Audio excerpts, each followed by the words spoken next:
बेटा बिना कोई देरी किए हम लोग शुरू करते हैं अकाउंटिंग स्टैंडर्ड 2। तो मीनिंग ऑफ इन्वेंट्रीज, सबसे पहला इस अकाउंटिंग स्टैंडर्ड में पहले हम पढ़ेंगे इन्वेंट्री होती क्या है। तो इन्वेंट्री क्या होती है, आप सबको पता है इन्वेंट्री क्या होती है, फिर भी मैं एक बार रिवाइज करवा देता हूं। As per accounting standard 2, inventories वो एसेट होती है which are held in business for sale in the ordinary course of business. Ordinary course of business का मतलब आप सब समझते हैं, जो हम लोगों का काम है। जैसे मैं पढ़ा रहा हूं, this is my ordinary course of business. तो ऑर्डिनरी कोर्स ऑफ बिजनेस में अगर कोई एसेट आपने बेचने के लिए रखा है तो वह आपकी इन्वेंट्री होती है, ठीक है ना। जैसे फिनिश गुड्स हो गया, स्टॉक इन ट्रेड हो गया। अगर मान लीजिए बेटा मेरा किताबों का शॉप है, तो वो किताबें मैंने अपनी शॉप में जो भी रखी हुई हैं for sale in ordinary course of business. मेरा एसी का शॉप है, तो जो भी एसी मैंने ऑर्डिनरी कोर्स ऑफ बिजनेस में बेचने के लिए रखे हैं। मेरा अगर मान लीजिए कार का शोरूम है, तो जो भी कार मैंने बेचने के लिए रखी है in the ordinary course of business, उन सबको हम इन्वेंट्री बोलते हैं। दूसरा होता है in the process of production for such sale. बेटा इन्वेंट्री जो मैन्युफैक्चरिंग कंसर्न होती है, जो मैन्युफैक्चरर होता है उसके पास फिनिश गुड्स या स्टॉक इन ट्रेड तो हो ही सकता है, इसके अलावा वो गुड्स खुद बनाता है। तो जब वो खुद गुड्स बनाएगा तो उसके पास कुछ इन्वेंट्री ऐसी होगी जो अधूरी तैयार होगी, ईयर एंड तक अभी तक तैयार नहीं हुई है, उसको हम बोलते हैं WIP, या उसको बोलते हैं in the process of production for such sale. और बेटा मैन्युफैक्चरर के पास ही एक तीसरा इन्वेंट्री होता है रॉ मटेरियल और कंज्यूमेबल्स का, ठीक है ना। तो तीसरा बात है in the form of material और supplies to be consumed in production of goods और इन रेंडरिंग ऑफ सर्विसेज, ठीक है ना। तो देखिए इन्वेंट्री क्या होता है as per AS2, inventories are asset. पहली बात तो वो एसेट है held in business for sale in the ordinary course of business, जिसको हम फिनिश गुड्स या स्टॉक इन ट्रेड बोल सकते हैं। In the process of production for such sale, जिसको हम WIP बोलते हैं। In the form of material और supply to be consumed in production of goods और रेंडरिंग ऑफ सर्विसेज। इसमें रॉ मटेरियल होता है बच्चों, इसमें कंज्यूमेबल्स होते हैं जैसे किसी भी बिजनेस में। और कंज्यूमेबल्स बेटा सिर्फ जरूरी नहीं है कि मैन्युफैक्चरर के पास ही हो, कंज्यूमेबल ट्रेडर के पास हो सकते हैं, कंज्यूमेबल सर्विस प्रोवाइडर के पास भी हो सकते हैं। जैसे पेट्रोल हो गया, डीजल हो गया, लुब्रिकेंट्स ऑयल हो गया, रैपर्स हो गए, प्रिंटिंग एंड स्टेशनरी हो गया, स्वीपिंग एंड मोपिंग हो गया, यानी झाड़ू पोछे का सामान भी अगर आपके पास है ना, तो वो भी आपके लिए कंज्यूमेबल्स होता है, वो भी आपकी इन्वेंट्री है, ठीक है ना।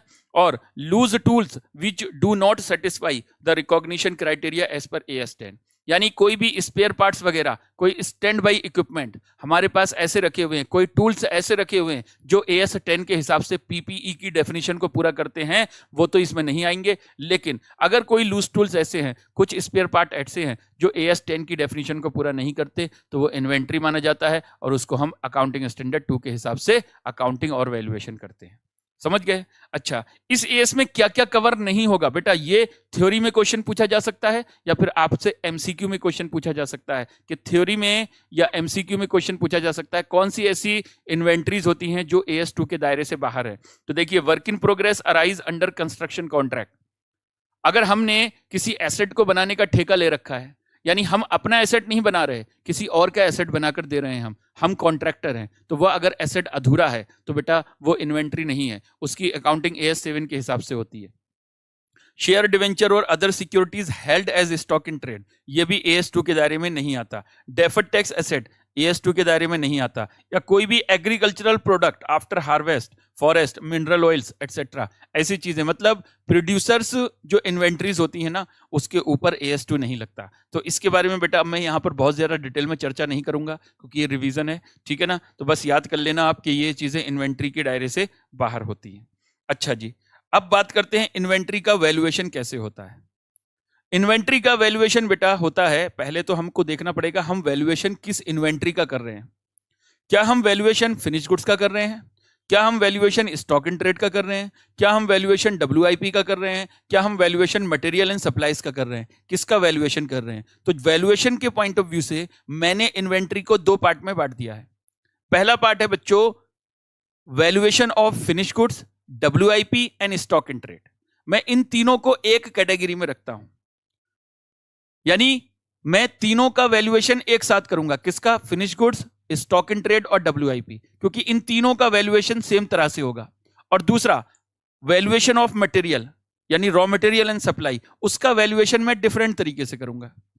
सर इसको आपने अलग अलग क्यों रखा, क्योंकि बेटा ये जो इन्वेंट्री होती है ना, ये बेचने के लिए रखी होती है, और ये जो इन्वेंट्री होती है ये सोल्ड करने के लिए रखी होती है, मतलब सेल करने के लिए रखी होती है। तो इसके बारे में हम बाद में डिस्कस करेंगे, पहले हम इसकी बात करेंगे, यानी inventory of finish goods, WIP and stock in trade. अब आगे से जब भी मैं बोलूंगा ना इन्वेंट्री, तो आप समझ लेना मैं बोल रहा हूं उसमें या तो फिनिश गुड्स होगा, या स्टॉक इन ट्रेड होगा, या फिर WIP होगा, ठीक है ना। तो जब हम इसकी वैल्यूएशन करते हैं तो इसकी वैल्यूएशन होती है आर वैल्यूड एट कॉस्ट और NRV which ever is lower. अगर मान लीजिए बच्चों हमारे WIP का या फिनिश गुड्स का या स्टॉक इन ट्रेड का कॉस्ट है 100 रुपए, कॉस्ट है 100 रुपए और इनका NRV है 110 रुपए, तो वैल्यूएशन बेटा होगा 100 रुपए पर।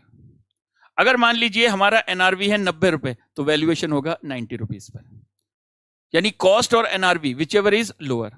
अब बात आती है सर NRV किसको बोलते हैं, तो आइए जरा पहले NRV की बात कर लेते हैं। तो NRV का मतलब होता है वो वैल्यू जो इन्वेंट्री को बेचकर आपकी जेब में आएगा, यानी कितना पैसा इन्वेंट्री को बेचकर आपकी जेब में आने वाला है उसको हम NRV बोलते हैं ना। वैल्यू यानी इसका मतलब होता है NRV means value which will be realised by selling of inventories, मतलब इन्वेंट्री कितने में बिकेगा वो वैल्यू नहीं, उसको बेचकर आपकी जेब में कितना पैसा आने वाला है उसको हम बोलते हैं NRV। कैसे कैलकुलेट करेंगे बच्चों, देखो जी, पहले एक्सपेक्टेड सेलिंग प्राइस, यानी इन्वेंट्री कितने में बिकेगा पहले वो देखो, बिकेगा यानी क्या लिखा है एक्सपेक्टेड सेलिंग प्राइस।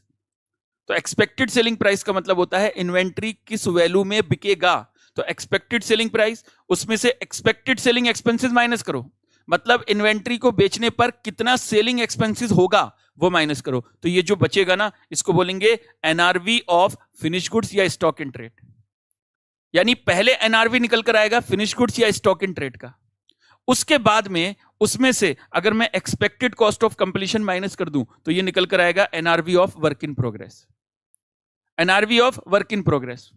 सर मतलब ये अगर मान लो मैंने कोई इन्वेंट्री बेचना है तो वो 10,000 में बिकेगा, यानी फिनिश्ड होने के बाद वो 10,000 में बिकेगा, फिनिश्ड होने के बाद वो 10,000 में बिकेगा। अच्छा, बेचने पर 1,000 रुपए का खर्चा हो जाएगा, तो इसका मतलब मेरी जेब में कितना आएगा 9,000, लेकिन ये 9,000 तब आएगा जब इन्वेंट्री फिनिश्ड है, यानी तैयार गुड्स है, तैयार गुड्स को बेचने पर मेरे को 9,000 मिलेंगे। अब मान लीजिए मेरे पास जो गुड्स रखा हुआ है वो अधूरा है अभी, तो वो पहले कन्वर्ट होगा इनटू फिनिश प्रोडक्ट, और फिनिश प्रोडक्ट जब मार्केट में बेचा जाएगा तब बेचकर 9,000 आएगा। तो अगर मेरे पास फिनिश गुड्स है तो उसका NRV तो यही है, लेकिन अगर मेरे पास WIP है तो पहले WIP फिनिश प्रोडक्ट में कन्वर्ट होगा और फिर वो बिकेगा, तब जाकर 9,000 रियलाइज होगा। तो अगर मुझे WIP का NRV निकालना है तो फिनिश गुड्स के NRV में से इस WIP को कन्वर्ट करने में, यानी इसको फिनिश प्रोडक्ट में कन्वर्ट करने पर अभी या कंप्लीट करने पर अभी कितना खर्चा और होगा, तो वो हम यहां से माइनस करेंगे। मान लीजिए मैं कहता हूं अभी इस गुड्स को फिनिश प्रोडक्ट में कन्वर्ट करने के लिए 1,500 रुपए और खर्च होंगे, तो यहां से मैं 1,500 रुपए माइनस कर दूंगा, समझे। अब जो बचेगा 7,500, this is the NRV of WIP, यानी NRV ऑफ WIP। अगर WIP इनकम्प्लीट स्टेज में थोड़ी ना बिकता है, WIP पहले कंप्लीट होगा, कंप्लीशन के बाद वो मार्केट में जाकर बिकेगा, तो पहले NRV निकालते हैं हम फिनिश गुड्स की। तो फिनिश गुड्स की NRV का मतलब expected selling price minus expected selling expenses, तो ये निकल कर आया this is NRV of finish goods. Finish goods की NRV में से एक्सपेक्टेड कॉस्ट ऑफ कंप्लीशन आप माइनस कर दोगे तो NRV ऑफ WIP आ जाएगा, ठीक है ना। ठीक है सर। अच्छा, अब देखिए notes, valuation of inventory concept eight cost और NRV whichever is lower is based on the concept of conservatism या prudence which says that all expected losses should be taken into account while all expected profit should be ignored। मतलब ये बेटा जब हम valuation करते हैं ना eight cost और NRV whichever is lower, ये किस कॉन्सेप्ट पर डिपेंड है, ये कॉन्सेप्ट ऑफ कंजर्वेटिज्म या कॉन्सेप्ट ऑफ प्रूडेंस पर डिपेंड है। कैसे, देखो बेटा, अगर मान लीजिए कॉस्ट है 100 रुपए और मार्केट में ये बिकेगा 110 पर, यानी इसको बेचकर 110 रुपए रियलाइज होंगे, तो मैं जो 10 का मेरे को फायदा होने वाला है ना, इस फायदे को अभी मैं इग्नोर कर रहा हूं, मैं वैल्यूएशन करूंगा 100 पर। सर क्यों आप इग्नोर कर रहे हो? मैं इसलिए इग्नोर कर रहा हूं क्योंकि ये इन्वेंट्री बिकेगा तब जाकर ये 10 रुपए का फायदा होगा। अब बिकेगा, इसकी क्या गारंटी है कि बिकेगा ही? हो सकता है बिकने से पहले ही ये इन्वेंट्री चोरी हो जाए, हो सकता है बिकने से पहले ही ये इन्वेंट्री आउटडेटेड हो जाए, हो सकता है बिकने से पहले ही गोडाउन में आग लग जाए, सर कैसी बातें करते हो बेटा, मैं तो आपको सिर्फ एक संभावनाएं बता रहा हूं, पॉसिबिलिटीज, समझे? तो जब तक इन्वेंट्री का रियलाइजेशन ना हो जाए तब तक आप उसको, उस पर जो प्रॉफिट हुआ है उसको नहीं मान सकते। तो ये एक्सपेक्टेड प्रॉफिट है, तो एक्सपेक्टेड प्रॉफिट को कंसीडर नहीं करना, एक्सपेक्टेड प्रॉफिट को कंसीडर नहीं करना। तो हम इन्वेंट्री की वैल्यूएशन करेंगे 100 पर, यानी हम कहेंगे भाई जो कॉस्ट है वही हमारी इन्वेंट्री की वैल्यू है। समझ गए? जो ज्यादा वैल्यू रियलाइज होने वाली है उसको इग्नोर कर दो।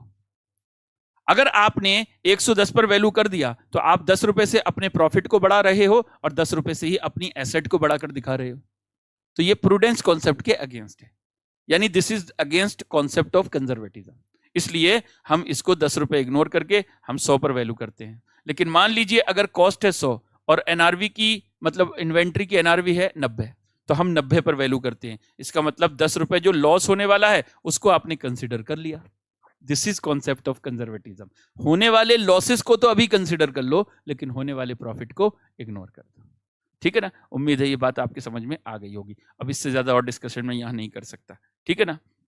अच्छा, अगर इन्वेंट्री के आइटम ना तो सिमिलर है ना ही इंटरचेंजेबल है, तो हर आइटम को आपको आइटम बाय आइटम वैल्यू करना पड़ेगा। सर मतलब ये है, अगर आपके पास 3 तरह के आइटम है ए बी सी, इनका कॉस्ट और एनआरवी अलग अलग है, तो बेटा इनको कंबाइंड बेसिस पर वैल्यूएशन नहीं करना, सबका कॉस्ट सबका एनआरवी आपको अलग अलग देखना पड़ेगा। This is more conservative practice. अगर आप कंबाइंड बेसिस पर वैल्यू करते हो तो एक का प्रॉफिट दूसरे के लॉस से सेट ऑफ हो सकता है, तो ये कंजर्वेटिव अप्रोच नहीं है। तो फिर मोर कंजर्वेटिव अप्रोच अगर आपको लेकर चलना है तो फिर हर इन्वेंट्री आइटम को अलग अलग वैल्यू करना पड़ेगा। ठीक है, इसके ऊपर देखिए हमारे पास एक एग्जांपल है, इसको मैं यहां पर डिस्कस कर लेता हूं। ये देखिए, historical cost and NRV to 5 inventory item are given, calculate the value of inventory. अब A B C D E इतनी सारी इन्वेंट्री है, तो देखिए 20 और 30 इन दोनों में से जो लोअर होगा उस पर वैल्यू करोगे, तो बेटा 20,000। 12 और 10 इसमें एनआरवी पर वैल्यू होगा, यानी 10,000। 12 और 18 इसमें कॉस्ट पर वैल्यू होगा, क्योंकि कॉस्ट कम है, 12,000। 32 और 26 यहाँ एनआरवी कम है तो एनआरवी पर वैल्यू होगा। 28 और 26 यहाँ भी एनआरवी कम है तो एनआरवी पर वैल्यू होगा। तो टोटल वैल्यू ऑफ इन्वेंट्री कितना आ जाएगा देख लीजिए। अगर वैसे देखा जाए कंबाइंड तो 1,04,000 और 1,10,000, 1,04,000 पर वैल्यू होगा अगर हम कंबाइंड बेसिस पर वैल्यू करें। लेकिन हम लेंगे आइटम बाय आइटम बेसिस, तो वैल्यूएशन देखिए कितना होगा, 20,000, 10,000, 12,000, 26,000 और 26,000। बेटा इन्वेंट्री की वैल्यू आएगी यहाँ पर 94,000, यानी 94,000। This is the most conservative approach जिसके हिसाब से हम इन्वेंट्री की वैल्यू करते हैं। एक और एग्जांपल देखिए, an enterprise has in its stock 10,000 bag of cement purchased at a cost of rupees 180 per bag. The term of trades are that the cement is delivered at the buyer's door and the cost of the delivery of rupees 10 per bag is paid by the seller. The selling price of the cement is 187 per bag. Find out the value of inventory. तो बेटा देखो, सबसे पहले एक bag का जो cost है ना वो है 180। अब उसके बाद इसका एनआरवी कितना होगा, एनआरवी देखिए 187 एक्सपेक्टेड सेलिंग प्राइस है और एक्सपेक्टेड सेलिंग एक्सपेंसेस है 10, तो बेटा 177 जो है इसका एनआरवी है। तो वैल्यूएशन किस पर होगा, लोअर पर, तो 177 पर वैल्यू होगा। अब हमारे पास कितने बैग हैं, 10,000, तो 10,000 से मल्टीप्लाई कर दीजिए, तो हमारी इन्वेंट्री की जो वैल्यू आएगी वो आएगी 17,70,000। अब इसको कैसे लिखोगे, आप पहले तो प्रोविजन बताओगे, as per AS2 inventories are valued at cost और NRV which ever is lower. पहले तो आप ये लिखोगे, फिर लिखोगे एनआरवी कैसे निकलता है, एनआरवी निकलता है expected selling price minus expected selling expenses, तो आपका एनआरवी आ जाएगा। फिर एनआरवी और कॉस्ट में कंपैरिजन कर लीजिए, जो लोअर होगा उस पर वैल्यू करिए और फिर वैल्यू ऑफ इन्वेंट्री बता दीजिए 10,000 बैग एट रुपीज 177। ठीक है जी, ठीक है। अच्छा जी, अब देखिए example number 3। On 31st March 21 A business firm find that cost of partly finished unit on that date is 530। Partly finished unit का मतलब होता है बच्चों WIP। इसका मतलब क्या होता है, WIP, वर्क इन प्रोग्रेस। तो वर्क इन प्रोग्रेस की कॉस्ट दे रखी है 530। The unit can be finished in 2021-22 by an additional expenditure of 310। जब इन यूनिट को फिनिश गुड्स में कन्वर्ट किया जाएगा तो 310 रुपए पर यूनिट और खर्चा होगा।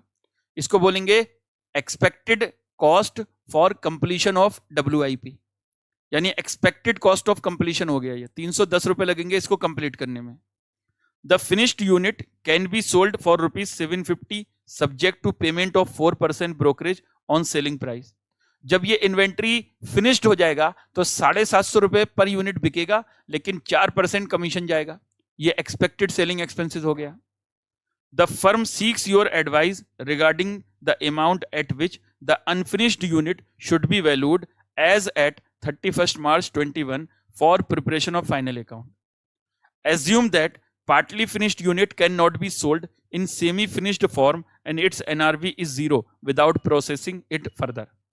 कहते हैं जो पार्टली फिनिश्ड यूनिट है वो फिनिश्ड होकर ही सेल किए जा सकते हैं, यानी अधूरी कंडीशन में इनकी NRV 0 है। तो पहले ये फिनिश्ड होंगे, फिनिश्ड होने के बाद ये 750 रुपए में बिकेगा। तो पहले आपको NRV निकालना पड़ेगा फिनिश्ड गुड्स का। तो देखिए NRV कैसे निकलेगा, NRV इज इक्वल टू पहले expected selling price,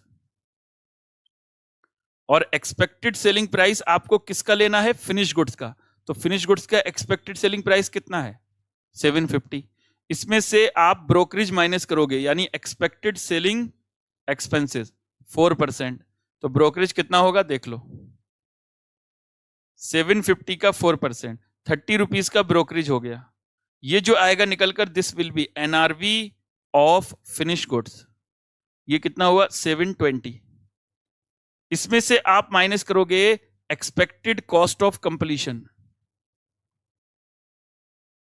expected cost of completion, यानी पार्टली फिनिश्ड यूनिट को जब आप फिनिश्ड में कन्वर्ट करोगे तो 310 रुपए और लग जाएंगे। इसको बोलते हैं एक्सपेक्टेड कॉस्ट ऑफ कंप्लीशन। तो 310, तो ये जो निकल कर आएगा this will B NRV of WIP।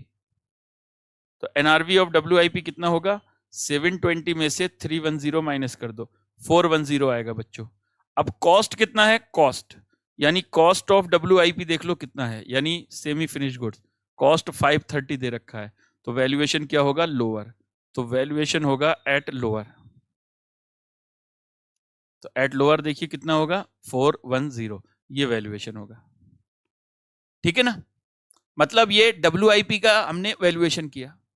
तो WIP का वैल्यूएशन करने के लिए पहले फिनिश गुड्स का NRV निकालो। फिनिश गुड्स के NRV में से expected cost of completion of finish partly finish goods into finish goods, यानी जितना एक्सपेक्टेड कॉस्ट इनकर्ड होने वाला है उस पार्टली फिनिश यूनिट को कन्वर्ट करने में इनटू फिनिश प्रोडक्ट, वो माइनस कर दीजिए किसमें से, NRV ऑफ फिनिश गुड्स में से। तो WIP ऑफ NRV मतलब WIP का NRV आ जाएगा, उसको कॉस्ट ऑफ WIP से कंपेयर करिए, आपका वैल्यूएशन आ जाएगा इन्वेंट्री का। ठीक है, ठीक है सर, आगे बढ़ते हैं। अच्छा जी, अब बात करते हैं जरा कॉस्ट ऑफ इन्वेंट्री। देखो इन्वेंट्री की कॉस्ट को कैलकुलेट करने के बेटा 3 तरीके होते हैं। एक स्टैंडर्ड कॉस्ट टेक्निक होता है, एक रिटेल मेथड होता है, और एक हिस्टोरिकल कॉस्ट यानी एक्चुअल कॉस्ट टेक्निक होता है। समझे? पहले जरा हम बात करते हैं स्टैंडर्ड कॉस्ट टेक्निक। तो स्टैंडर्ड कॉस्ट टेक्निक क्या है, तो हिस्टोरिकल मतलब स्टैंडर्ड कॉस्ट के हिसाब से आप इन्वेंट्री की कॉस्ट निकालते हो। यानी हमारी ये पॉलिसी है, हम अपनी अकाउंटिंग पॉलिसी बना लेते हैं कि जो हमारा स्टैंडर्ड कॉस्ट होता है वही हमारी इन्वेंट्री की कॉस्ट मानी जाएगी। मान लीजिए मेरा स्टैंडर्ड कॉस्ट पर यूनिट आता है 4 रुपीज, तो हमारी पॉलिसी है कि हमारे गोडाउन के अंदर जितने भी यूनिट्स पड़े हुए होंगे उसको हम 4 रुपए पर यूनिट से मल्टीप्लाई करेंगे, वो हमारा कॉस्ट ऑफ इन्वेंट्री होगा। समझ गए? तो ये स्टैंडर्ड कॉस्ट टेक्निक है। अब सवाल उठता है sir standard cost per unit हमको निकालना पड़ेगा? नहीं, ये कंपनी के अंदर एक्सपर्ट निकालते हैं, जो कॉस्ट एक्सपर्ट होते हैं ना कंपनी के अंदर, वो निकालते हैं। ठीक है, तो ये टेक्निक जो है ना थ्योरेटिकल पॉइंट ऑफ व्यू से तो ठीक है, लेकिन प्रैक्टिकल इसके ऊपर कोई क्वेश्चन नहीं आएगा। यानी अब आपसे ये थोड़ी ना पूछेगा कि बताओ 10,000 यूनिट पड़े हुए हैं गोडाउन में, स्टैंडर्ड कॉस्ट पर यूनिट है 4 रुपए, तो कॉस्ट बताओ। तो ऐसे सवाल नहीं पूछे जाएंगे। तो inventory cost calculated by taking standard cost per unit.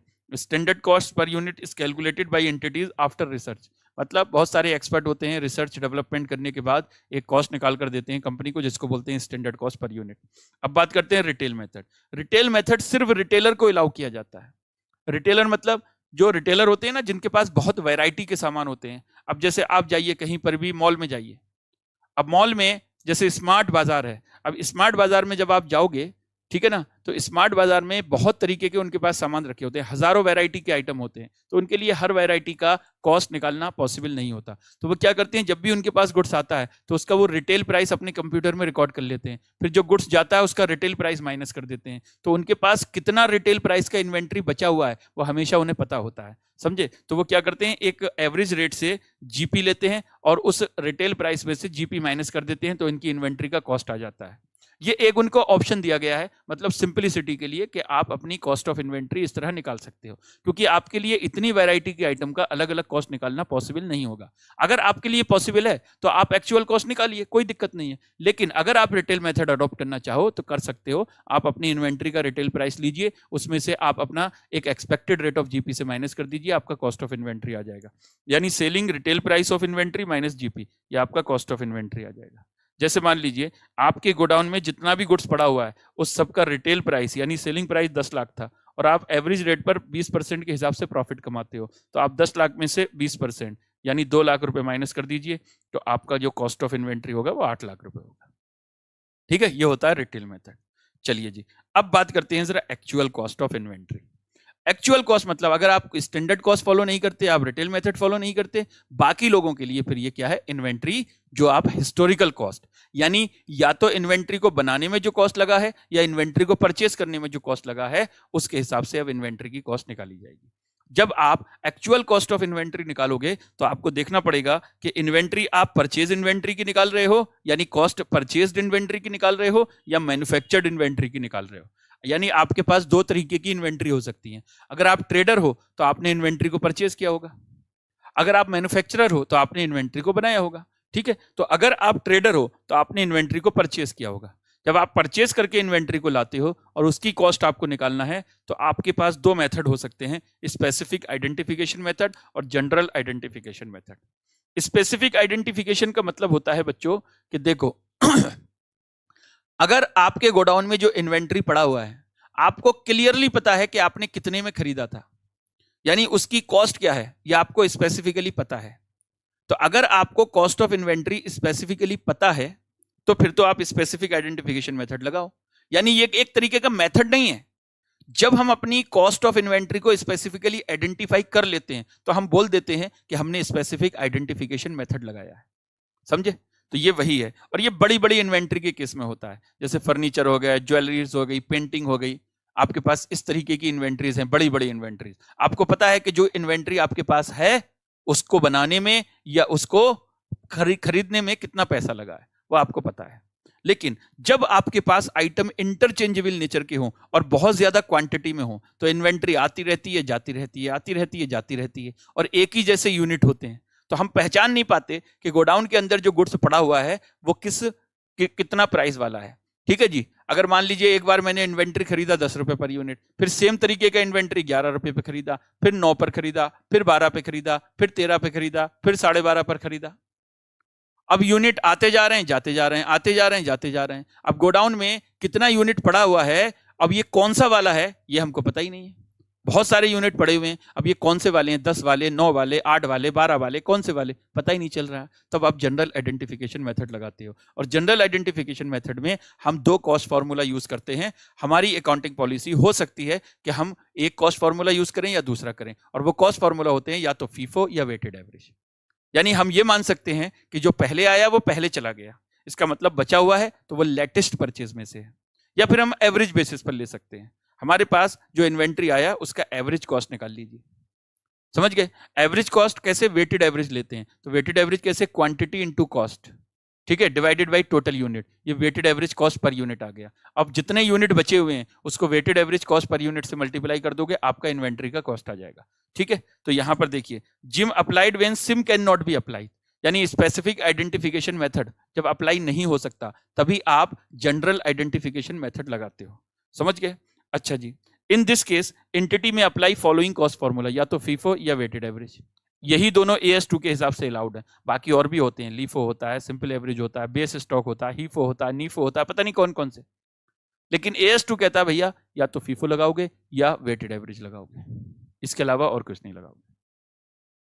ठीक है जी, चलिए, तो ये हमारा हो गया अगर हमारे पास परचेज इन्वेंट्री है। लेकिन अगर हमने इन्वेंट्री को खुद बनाया है, तो उसका कॉस्ट कैसे निकालते हैं। तो उसका कॉस्ट देखिए निकालने के लिए आपको ये देखना पड़ेगा। ये देखिए कॉस्ट ऑफ, ओहो ये कॉस्ट ऑफ, अच्छा अगर मान लीजिए कॉस्ट ऑफ परचेज इन्वेंट्री है तो उसकी कॉस्ट निकालते कैसे हैं, यानी कॉस्ट टोटल कॉस्ट कैसे निकालते हैं वो देखो। Cost of purchase inventory shall be computed as under purchase price, अगर उसमें से ट्रेड डिस्काउंट या रिबेट है वो हटा देते हैं, कोई नॉन रिफंडेबल टैक्स है वो हटा देते हैं, कोई ट्रांसपोर्टेशन फ्रेट है वो हटा देते हैं, लोडिंग अनलोडिंग चार्जेस को ऐड करते हैं, नॉन रिफंडेबल टैक्स को लेते हैं, अच्छा कोई ट्रांसपोर्टेशन या फ्रेट है उसको ऐड करते हैं, लोडिंग अनलोडिंग को लेते हैं, ट्रांजिट का कोई इंश्योरेंस है वो लेते हैं, और कोई भी एक्सपेंसेस जो डायरेक्टली रिलेटेड है with purchase of such asset तो उसको हम बोलते हैं टोटल कॉस्ट। ठीक है, कैश डिस्काउंट अगर है तो उसको बेटा परचेज प्राइस से नहीं घटाएंगे क्योंकि वो पेमेंट पर डिपेंड होता है, वो कभी भी परचेज पर डिपेंड नहीं होता। तो ये कॉस्ट ऑफ परचेज इन्वेंट्री इस तरीके से निकाली जा सकती है। आइए अब बात करेंगे जरा कॉस्ट ऑफ मैन्युफैक्चरिंग इन्वेंट्री। जब हम कॉस्ट ऑफ मैन्युफैक्चरिंग इन्वेंट्री निकालते हैं तो उसमें दो कॉस्ट होती हैं, एक होता है मटेरियल कॉस्ट और एक होता है कन्वर्जन कॉस्ट। मटेरियल मतलब डायरेक्ट मटेरियल कॉस्ट, कन्वर्जन का मतलब जिसमें डायरेक्ट वेजेस होता है और फैक्ट्री प्रोडक्शन ओवरहेड होता है। ठीक है, और इसके अलावा कोई other cost which has been incurred for bringing the inventory into present location and condition, तो वो भी उसकी कॉस्ट में ऐड होता है। मतलब दो तरीके की कॉस्ट होती हैं, एक डायरेक्ट मटेरियल कॉस्ट, एक कन्वर्जन कॉस्ट, और एक अदर कॉस्ट जो इन्वेंट्री को प्रेजेंट लोकेशन और कंडीशन में लाने के लिए किया जाता है वो एक स्पेसिफिक कॉस्ट हो सकती है। कुछ मेन तौर पर ये दो कॉस्ट होती हैं, डायरेक्ट मटेरियल और कन्वर्जन कॉस्ट। अब कन्वर्जन कॉस्ट में क्या क्या होता है, एक तो डायरेक्ट वेजेस होता है और दूसरा प्रोडक्शन ओवरहेड होता है। जब प्रोडक्शन ओवरहेड की बात हम करते हैं तो इसमें एक वेरिएबल प्रोडक्शन ओवरहेड होता है और एक फिक्स्ड प्रोडक्शन ओवरहेड कॉस्ट होता है। ठीक है, तो वो यहीं पर है, देखो एक डायरेक्ट मटेरियल एक conversion cost. Direct wages, factory overhead, factory overhead मतलब प्रोडक्शन ओवरहेड, और फैक्ट्री ओवरहेड में एक वेरिएबल प्रोडक्शन ओवरहेड और एक फिक्स्ड प्रोडक्शन ओवरहेड, और एक होती है अदर कॉस्ट। ठीक है, अब देखो जरा इसको, सबसे पहले जरा कॉस्ट ऑफ डायरेक्ट मटेरियल। अब डायरेक्ट मटेरियल कैसे निकाला जाता है, तो डायरेक्ट मटेरियल में देखो cost of direct material shall be computed as follow. Purchase price, अगर कोई ट्रेड डिस्काउंट है तो हटा देते हैं, कोई नॉन रिफंडेबल टैक्स है उसको ऐड कर लेंगे, ट्रांसपोर्टेशन चार्जेस ऐड कर लेंगे, लोडिंग अनलोडिंग ऐड कर लेंगे, इंश्योरेंस ऐड कर लेंगे, और कोई भी एक्सपेंसेस इस मटेरियल को आपके घर तक लाने में एक्सपेंडिचर हुआ है वो भी इसमें ऐड हो जाएगा, टोटल कॉस्ट ऑफ मटेरियल हो जाएगा। ठीक है, लेकिन टोटल कॉस्ट ऑफ मटेरियल को टोटल मटेरियल यूनिट से ऐसे ही डिवाइड नहीं करेंगे। टोटल कॉस्ट को हम डिवाइड तो करेंगे टोटल मटेरियल यूनिट से, लेकिन टोटल क्वांटिटी में से नॉर्मल लॉस हटा देंगे। सर नॉर्मल लॉस मतलब, हाँ जो मान लीजिए ट्रांजिट में लॉस हो गया और जो नेचुरल है, जो होना ही होना है, और वो सबका होता है, सिर्फ आप ही का नहीं सबका होता है। आप मुंबई से दिल्ली पेट्रोल लेकर आए, कुछ ना कुछ पेट्रोल इवापोरेट होगा ही होगा, आप कितना भी कर लो, और वो सबका होता है। अगर मैं 10,000 लीटर पेट्रोल दिल्ली से लेकर चला, मुंबई से लेकर चला दिल्ली, तो यहां आते आते 9500 रह जाएगा, ये सबको पता है, और ये सबका साथ होता है, आप ही के साथ नहीं। ठीक है, तो अगर मान लीजिए मेरा टोटल कॉस्ट है 10 लाख और 10,000 लीटर पेट्रोल में लेकर आया था, 10,000 लीटर, तो 10,000 लीटर नहीं बल्कि मैं 9,500 लीटर से मैं मल्टीप्लाई करूंगा, डिवाइड करूंगा। क्यों? क्योंकि 500 लीटर नॉर्मल लॉस हो गया, वो सबको पता है ये होना ही होना है, उसको नॉर्मल लॉस बोलते हैं। तो आपका नॉर्मल लॉस होने से कॉस्ट पर यूनिट आपका बढ़ जाता है। लेकिन अगर कोई एबनॉर्मल लॉस हो गया, मैं पेट्रोल लेकर आ रहा हूं, आपने ऊपर का ढक्कन ही खुला छोड़ दिया, तो 10,000 में से 5,000 लीटर पेट्रोल उड़ गया, तो बेटा ये जो 5,000 बचा, जो 5,000 उड़ गया, वो एबनॉर्मल लॉस नहीं है, वो सॉरी नॉर्मल लॉस नहीं है, वो एबनॉर्मल लॉस है। वो सबके साथ नहीं होता, वो तो जिसका ढक्कन खुला रहेगा सिर्फ उसी का होगा, समझे? तो वो आपकी गलती की वजह से हुआ। ये मान लीजिए ट्रक जो है वो आपका पलट जाए, ट्रक मतलब जो है एक्सीडेंट हो जाए और पेट्रोल काफी सारा बह जाए उसकी वजह से, ठीक है, तो वो एबनॉर्मल लॉसेज है। तो हम मटेरियल कॉस्ट पर यूनिट जब निकालेंगे तो normal loss of material is deducted from total quantity of material purchase while calculating normal material cost per unit. तो normal material cost per unit कैसे निकलेगा? Total cost as per above statement, यानी ये वाला cost, फिर total quantity minus normal loss. Abnormal loss of material is not included in cost of material, it cost is charge to P&L account. यानी अगर abnormal loss of material आपका हो जाता है तो उसकी कॉस्ट को P&L अकाउंट में चार्ज किया जाता है, उसकी कॉस्ट को P&L अकाउंट में चार्ज किया जाता है, उससे आप मटेरियल कॉस्ट पर यूनिट को नहीं बढ़ाओगे, ठीक है ना? ठीक है सर। चलिए अब बात करते हैं जरा cost per unit of finish production overhead. देखो direct wages cost per unit आपको गिवन होगा, वेरिएबल प्रोडक्शन ओवरहेड कॉस्ट आपको गिवन होगा, cost per unit of finish production overhead हो सकता है गिवन हो सकता है गिवन ना भी हो, तो इसको आपको निकालना पड़ेगा। तो fixed overhead cost per unit, तो total fixed overhead divided by actual production और normal production which ever is higher, ये हम इस तरीके से निकालते हैं fixed overhead cost per unit. ठीक है, जैसे मान लीजिए टोटल पूरे साल का फिक्स्ड ओवरहेड कॉस्ट आपका है 50 लाख रुपए। कितना है? 50 लाख रुपए। ये है आपका 50 लाख। अब मान लीजिए आपने सोचा था कि आपका जो नॉर्मल प्रोडक्शन है वो होगा 10 लाख यूनिट्स, ये नॉर्मल प्रोडक्शन है। अब एक्चुअल में प्रोडक्शन हुआ मान लीजिए 9 लाख यूनिट, तो भी जो है फिक्स्ड प्रोडक्शन ओवरहेड कॉस्ट आप 10 लाख यूनिट के हिसाब से ही निकालो। आप कहोगे 50 लाख डिवाइडेड बाई 10 लाख, यानी एक्चुअल प्रोडक्शन और normal production which ever is higher. समझ गए? एक मिनट,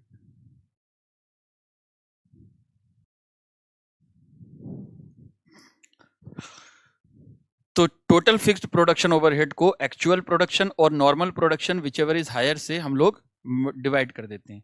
जैसे आपने सोचा था कि 10 लाख यूनिट बनाओगे, एक्चुअल में बना पाए 9 लाख, तो फिक्स्ड ओवरहेड को आप एलोकेट अभी भी 10,000 यूनिट पर ही करोगे। ठीक है, तो इन्वेंट्री के ऊपर 5 रुपए पर यूनिट डालोगे, इससे ज्यादा आप नहीं डाल सकते इन्वेंट्री के ऊपर, क्योंकि आपने यूनिट कम बनाए तो इसकी सजा आप इन्वेंट्री को थोड़ी दोगे। अब आप मान लो एक ही यूनिट बनाते हो, आप कहते हो कि मैं एक यूनिट बनाऊंगा, तो अब 50 लाख को अगर आप एक यूनिट से डिवाइड करोगे तो आपका cost per unit of fixed overhead जो होगा वो 50 लाख रुपए हो जाएगा। तो इतना कॉस्ट आप रख सकते हो इन्वेंट्री का क्या?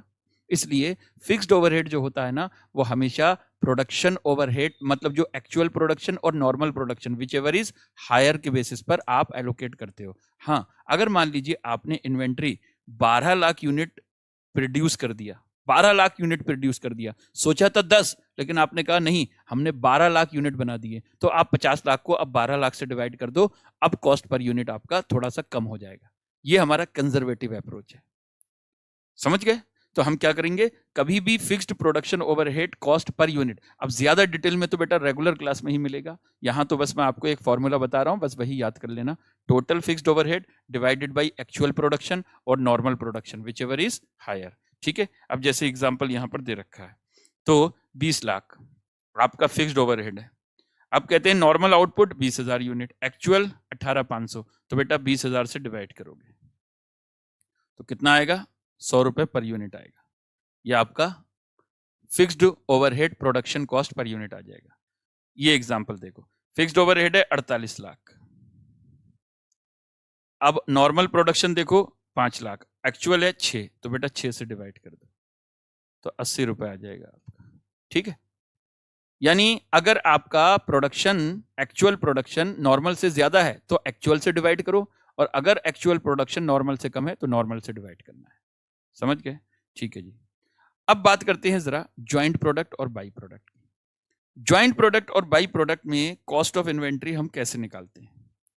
ज्वाइंट प्रोडक्ट का मतलब होता है जब एक कॉमन प्रोसेस से 2 या 2 से ज्यादा इक्वल इंपॉर्टेंस के प्रोडक्ट निकल आते हैं, उनको ज्वाइंट प्रोडक्ट बोलते हैं।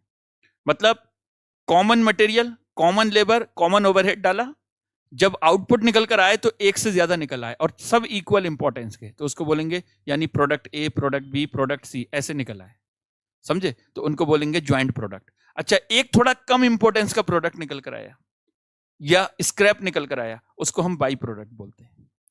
तो बाई प्रोडक्ट के ऊपर ज्वाइंट कॉस्ट को एलोकेट नहीं किया जाता, ज्वाइंट कॉस्ट को सिर्फ ज्वाइंट प्रोडक्ट के ऊपर एलोकेट किया जाता है। अब कैसे किया जाता है देखो, when 2 or more product are produced from a common process यानी joint process, then cost of such product which are in stock calculated as under. Calculate net joint cost of all joint product. कैसे? Direct material, direct wages, production overhead, other cost directly related with production, तो ये हो जाएगा total joint cost. जैसे अगर मैं कहूं material आपने लगाया 1 लाख, आपने वेजेस लगाया 50,000, आपने प्रोडक्शन ओवरहेड लगाया 60,000, आपने अदर कॉस्ट लगाया 10,000, ये आपका टोटल ज्वाइंट कॉस्ट आ गया। तो कितना आ गया? 1.5 लाख, 2 लाख, 2,20,000 आ गया। अब साथ में जो बाई प्रोडक्ट निकल आया था या कोई स्क्रैप निकल आई थी ना, तो उसकी रिलाइजेबल वैल्यू को इसमें से माइनस कर देते हैं। यानी realisable value of by product and scrap, वो मान लो 20,000 आया। तो आपका जो नेट ज्वाइंट कॉस्ट आया 2 लाख। ये जो नेट ज्वाइंट कॉस्ट है ना, इसको एलोकेट किया जाएगा ओवर ज्वाइंट प्रोडक्ट। अब किस रेशो में? तो बेटा जितने भी ज्वाइंट प्रोडक्ट निकल कर आए हैं, मान लो ज्वाइंट प्रोडक्ट निकल कर आया ए बी सी, तो जिस पॉइंट पर जाकर ये प्रोडक्ट एक दूसरे से अलग हुए, उन सबका सेलिंग वैल्यू निकाल लो आप। इसका सेलिंग वैल्यू, इसका सेलिंग वैल्यू, इसका सेलिंग वैल्यू। अब इसका सेलिंग वैल्यू आया मान लीजिए 5 लाख, इसका सेलिंग वैल्यू आया 4 लाख, इसका सेलिंग वैल्यू आया मान लीजिए 3 लाख। ये जो सेलिंग वैल्यू आया ना, सेलिंग वैल्यू, तो 543 कितना हो गया? 12। तो ये देखो 12 के रेशो में, यानी इस रेशो में 543, इसके रेशो में इस 2 लाख को आप इन सब के ऊपर एलोकेट कर दीजिए। तो ए का जो कॉस्ट आएगा वो आएगा 2 लाख इंटू 5/12, बी का जो कॉस्ट आएगा वो आएगा 2 लाख इंटू 4/12, और जो सी का कॉस्ट आएगा वो आएगा 2 लाख इंटू 3/12। जब इन सबका अपना टोटल कॉस्ट आ जाएगा, उसको इनके टोटल यूनिट से डिवाइड कर देना, तो कॉस्ट पर यूनिट आ जाएगा। क्या आ जाएगा? Cost per unit. यानी इसका जितना कॉस्ट आया, बी का जितना कॉस्ट आया, सी का जितना कॉस्ट आया, उन कॉस्ट को जितने जितने यूनिट बनाए आपने, मान लीजिए इसके आपने 10,000 यूनिट बनाए, हो सकता है इसके आपने 5,000 यूनिट बनाए, हो सकता है इसके आपने 7,000 यूनिट बनाए।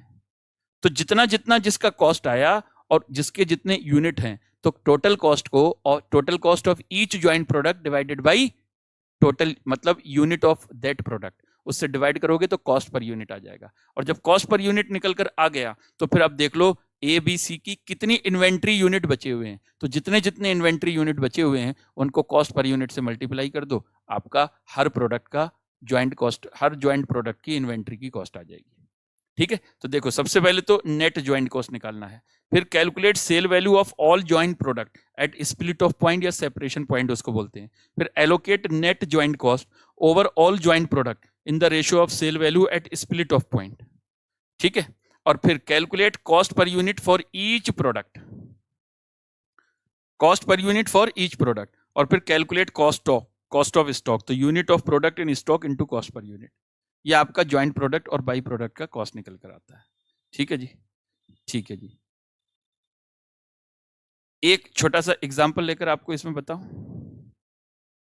एक छोटा सा एग्जांपल लेकर आपको इसको समझाता हूं। जैसे मान लीजिए एक ज्वाइंट प्रोसेस से आपका एक प्रोडक्ट ये निकल कर आया, एक बी एक सी, इसके यूनिट निकल कर आए 10,000, इसके यूनिट निकल कर आए 7,000, और इसके यूनिट निकल कर आए 6,000। अच्छा, एक प्रोडक्ट डी बाई प्रोडक्ट है, ये भी निकल कर आया, और इसके यूनिट थे 1,000। समझे? टोटल ज्वाइंट कॉस्ट, यानी इन सबका ज्वाइंट कॉस्ट जो निकल कर आया, ज्वाइंट कॉस्ट, वो आया मान लीजिए 20 लाख रुपए। ये टोटल ज्वाइंट कॉस्ट है, total joint cost, total joint cost TJC, total joint cost 20 lakh आया इन सबका, चारों का। अब ये जो है ना, हम देखेंगे इसको मार्केट में बेचकर क्या रियलाइज हो सकता है। तो मान लीजिए इसको मार्केट में बेचकर मुझे लगता है 100 रुपए पर यूनिट रियलाइज हो जाएगा, तो 1 लाख रुपए इसको बेचकर रियलाइज हो जाएगा। तो इसमें से 1 लाख रुपए माइनस कर दो, तो ये जो बचेगा ना, ये होगा नेट ज्वाइंट कॉस्ट। तो नेट ज्वाइंट कॉस्ट कितना होगा? 19 लाख। अब 19 लाख को आपको एलोकेट करना पड़ेगा ए बी सी के ऊपर। किस रेशो में? स्प्लिट ऑफ पॉइंट पर, यानी सेपरेशन पॉइंट पर, जिस पॉइंट पर ये सब एक दूसरे से अलग हुए हैं, उस पॉइंट पर इन सबका सेल वैल्यू निकालना पड़ेगा, इन सबका सेल वैल्यू निकालना पड़ेगा। अब मैं कहता हूं इसका सेल वैल्यू है 150, इसका सेल वैल्यू है मान लो 200, और इसका सेल वैल्यू है मान लीजिए 180। इन सबका ये सेल वैल्यू है। तो अब इन सबका सेल वैल्यू निकालता हूं मैं। पहले ए का, तो ए का सेल वैल्यू देखो कितना है, 10,000 इंटू 150, यानी 15 लाख। बी का देखिए 7,000 इंटू 200, इसका हो जाएगा 14 लाख। ठीक है, और 6,000 इंटू 180, ये हो जाएगा 10,80,000। अच्छा, 1 मिनट,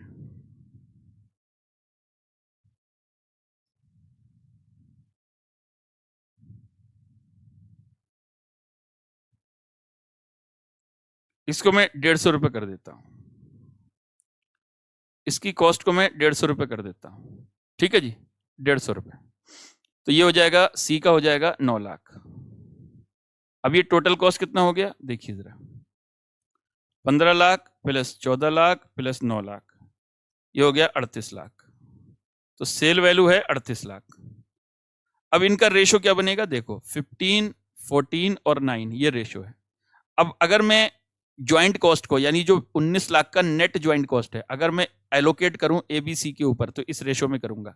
तो जरा ए का देख लो, ए के ऊपर कितना कॉस्ट डाला जाएगा, तो ए के ऊपर कॉस्ट डाला जाएगा 19 लाख सॉरी, जो नेट ज्वाइंट कॉस्ट है 19 लाख इंटू 15 डिवाइडेड बाई 38, ये हो जाएगा 7,50,000, यानी इस रेशो में।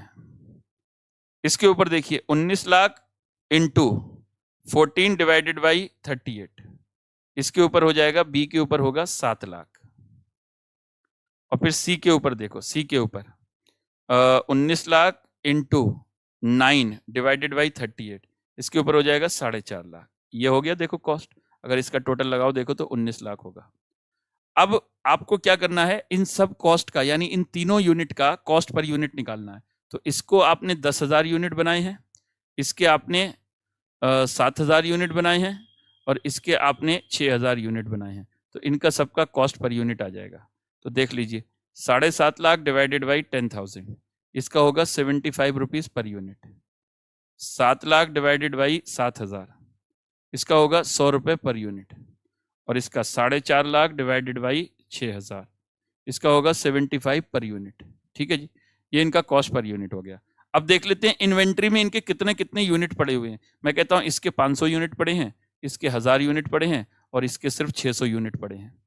अब इन सबका मुझे कॉस्ट ऑफ इन्वेंट्री निकालना है। तो ए का निकालना होगा तो 500 इंटू 75, बी का निकालना है तो 1000 इंटू 100, और इसका निकालना है 600 इंटू 75। ये सबका कॉस्ट ऑफ इन्वेंट्री आ जाएगा। सर प्रेजेंट कैसे करना है? प्रेजेंट करने के लिए बेटा वही, सबसे पहले नेट ज्वाइंट कॉस्ट निकालो, फिर सेल वैल्यू निकालो, रेशो बनाओ, फिर एलोकेशन ऑफ ज्वाइंट कॉस्ट करो सबके ऊपर, फिर कॉस्ट पर यूनिट सबका निकालो, और फिर कॉस्ट ऑफ इन्वेंट्री निकाल लो।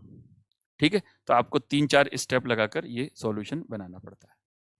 ठीक है जी, अब बात करते हैं जरा इन्वेंट्री की कॉस्ट में क्या क्या नहीं आता। ये बेटा 4 नंबर 5 नंबर में ये क्वेश्चन पूछ लेता है, थ्योरी में पूछ लेता है।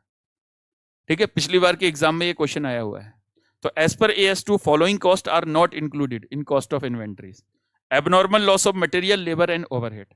एबनॉर्मल लॉस चाहे मटेरियल का हो, लेबर का हो, ओवरहेड का हो, ये सब आपको प्रॉफिट एंड लॉस अकाउंट में ट्रांसफर करने पड़ते हैं।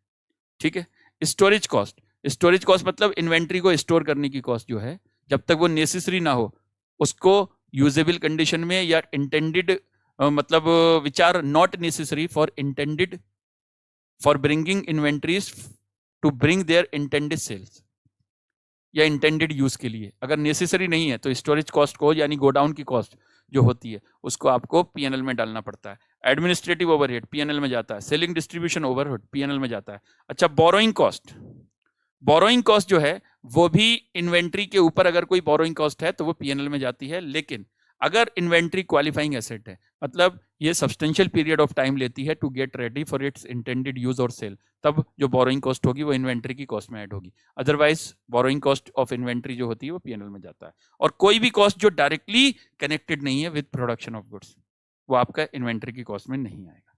ठीक है, अब बात करते हैं बेटा valuation of raw material. Raw material की वैल्यूएशन कैसे होती है? तो रॉ मटेरियल का वैल्यूएशन होता है, हमेशा रॉ मटेरियल का वैल्यूएशन कॉस्ट पर होता है, क्योंकि रॉ मटेरियल आपने बेचने के लिए नहीं रखा, रॉ मटेरियल आपने रखा है यूज करने के लिए। समझे? रॉ मटेरियल क्यों रखा है आपने? यूज करने के लिए। और जब रॉ मटेरियल आपने यूज करने के लिए रखा है बच्चों, तो रॉ मटेरियल जो होगा वो कॉस्ट पर वैल्यू होगा। उसकी एनआरवी तो देखना ही नहीं है, उसकी एनआरवी आपको देखना ही नहीं है। तो raw material is always valued at cost. लेकिन ध्यान से सुनना, लेकिन वो फिनिश प्रोडक्ट जिसमें ये रॉ मटेरियल लगने वाला है, इनकॉर्पोरेट होने वाला है, अगर वो फिनिश प्रोडक्ट अपनी कॉस्ट से कम पर बिकने वाला है, तो रॉ मटेरियल वैल्यू होगा कॉस्ट और replacement price, which ever is lower. whichever is lower. Replacement price मतलब, रिप्लेसमेंट प्राइस का मतलब होता है इस मटेरियल को अगर आज मैं मार्केट में खरीदने जाऊं तो कितने में मिल जाएगा, उसको बोलते हैं रिप्लेसमेंट प्राइस। सर मतलब ये लाइन समझ में नहीं आई, फिर से पढ़ देता हूं। When finished product in which such raw material is incorporated is expected to be sold at its below cost, then raw material is valued at cost or net replacement price, whichever is lower. ठीक है, आइए मैं इसको जरा example के through समझाता हूं। यहां देखो, मान लीजिए मेरा मटेरियल कॉस्ट पर यूनिट है 10 रुपए, यह है material cost per unit. Labour cost per unit है 5 रुपए, ओवरहेड कॉस्ट पर यूनिट है 6 रुपए। तो इसका मतलब मेरा जो टोटल कॉस्ट हो गया फिनिश गुड्स का वो हो गया 21। अब मेरे गोडाउन में 10,000 यूनिट पड़े हुए हैं बेटा रॉ मटेरियल के। रॉ मटेरियल को अगर मार्केट में आज मैं परचेज करने जाऊं तो बेटा 8 रुपए में मिल जाएगा। कितने में मिल जाएगा? 8 रुपए में। यह है उसका रिप्लेसमेंट प्राइस। क्या है? Replacement price. कॉस्ट है 10 रुपए, लेकिन आज मार्केट में खरीदने जाऊं तो ये 8 रुपए में मिल जाएगा। ये रिप्लेसमेंट प्राइस है। अब हम रॉ मटेरियल की वैल्यू नॉर्मली 10 रुपए पर ही करेंगे, मतलब कॉस्ट पर यूनिट पर ही करेंगे।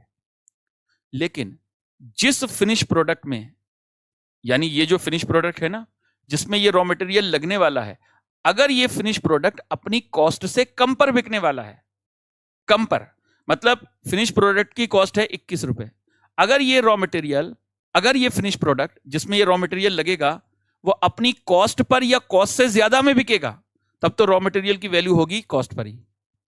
लेकिन अगर ये फिनिश प्रोडक्ट अपनी कॉस्ट से कम वैल्यू पर बिकने वाला है, मान लो ये 21 पर नहीं 18 रुपए में बिकने वाला है, अगर ये फिनिश प्रोडक्ट 18 में बिकने वाला है मतलब अपनी कॉस्ट से कम, यानी इस फिनिश प्रोडक्ट की एनआरवी जो है ना वो 18 रुपए है, तो आपको पता है फिनिश प्रोडक्ट वैल्यू होगा 18 रुपए पर, 18 पर वैल्यू होगा।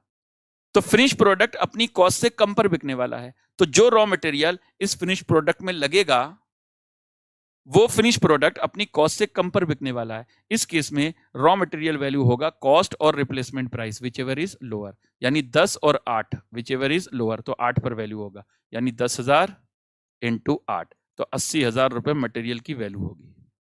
समझे? मैं दूसरे शब्दों में यह भी बोल सकता हूं कि अगर हमारा फिनिश प्रोडक्ट कॉस्ट या कॉस्ट पर वैल्यू होता है, क्योंकि अगर वो कॉस्ट से ज्यादा पर बिकने वाला है तो कॉस्ट पर वैल्यू होगा। अगर मेरा फिनिश प्रोडक्ट कॉस्ट पर बिकने वाला है तो रॉ मटेरियल कॉस्ट पर वैल्यू होगा। क्यों?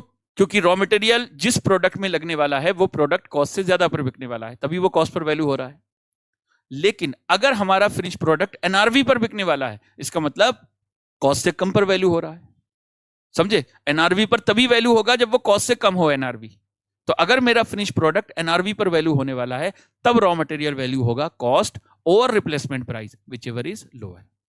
समझ गए? तो यही बात यहां पर लिखी हुई है। ठीक है, तो बट पहले तो लिखा हुआ है कि हमेशा कॉस्ट पर वैल्यू होता है, लेकिन अगर वो फिनिश प्रोडक्ट जिसमें ये रॉ मटेरियल लगने वाला है वो फिनिश प्रोडक्ट अपनी कॉस्ट से कम पर बिकने वाला है तो वो रॉ मटेरियल वैल्यू होगा कॉस्ट और net replacement price whichever is lower. तो यहां देखो जरा एक चीज, if finish goods inventory is valued at cost then raw material is also valued at cost.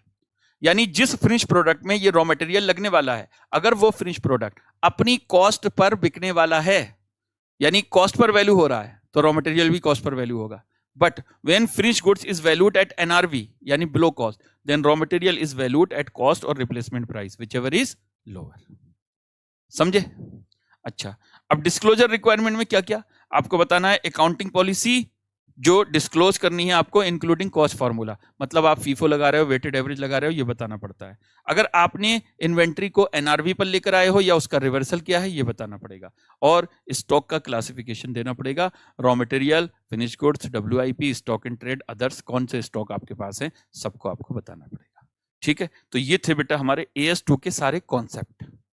AS2 के ये कॉन्सेप्ट थे। अब हम अगले सेशन में AS2 से रिलेटेड जितने भी प्रैक्टिकल क्वेश्चंस हैं, जो पास्ट में आए हुए क्वेश्चंस हैं, जो RTP के, MTP के क्वेश्चंस हैं, जो हमारे स्टडी मटेरियल के इंपॉर्टेंट क्वेश्चंस हैं, वो हम लोग सॉल्व करेंगे। चलो जी, देखो पहला क्वेश्चन बहुत ही प्यारा क्वेश्चन है, बहुत ही छोटा सा क्वेश्चन है। सर ऐसा क्वेश्चन एग्जाम में आएगा क्या? बेटा देखो MCQ में आ सकता है, कोई बड़ी बात नहीं है। तो किसी भी क्वेश्चन को अंडर एस्टिमेट नहीं करना, भले ही वो बहुत आसान हो, बहुत मुश्किल हो, तो किसी भी क्वेश्चन को अंडर एस्टिमेट नहीं करना। The company deals in 3 product A, B, C, which are neither similar nor interchangeable. At the time of closing of its account for the year 2014-15, the historical cost and net realizable value of the item of closing stock are determined as follow. A, B, C. Historical cost है 40, 32, 16, net realisable value है 28, 32, 24।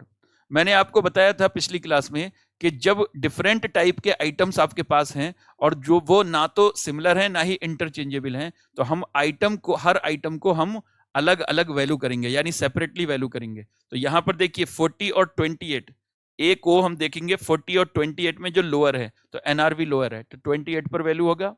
B में 32, 32 एक ही बात है, और सी में 16 और 24, तो 16 लोअर है, ये टोटल हो जाएगा 76। This is your value of inventory. Answer कैसे लिखना है?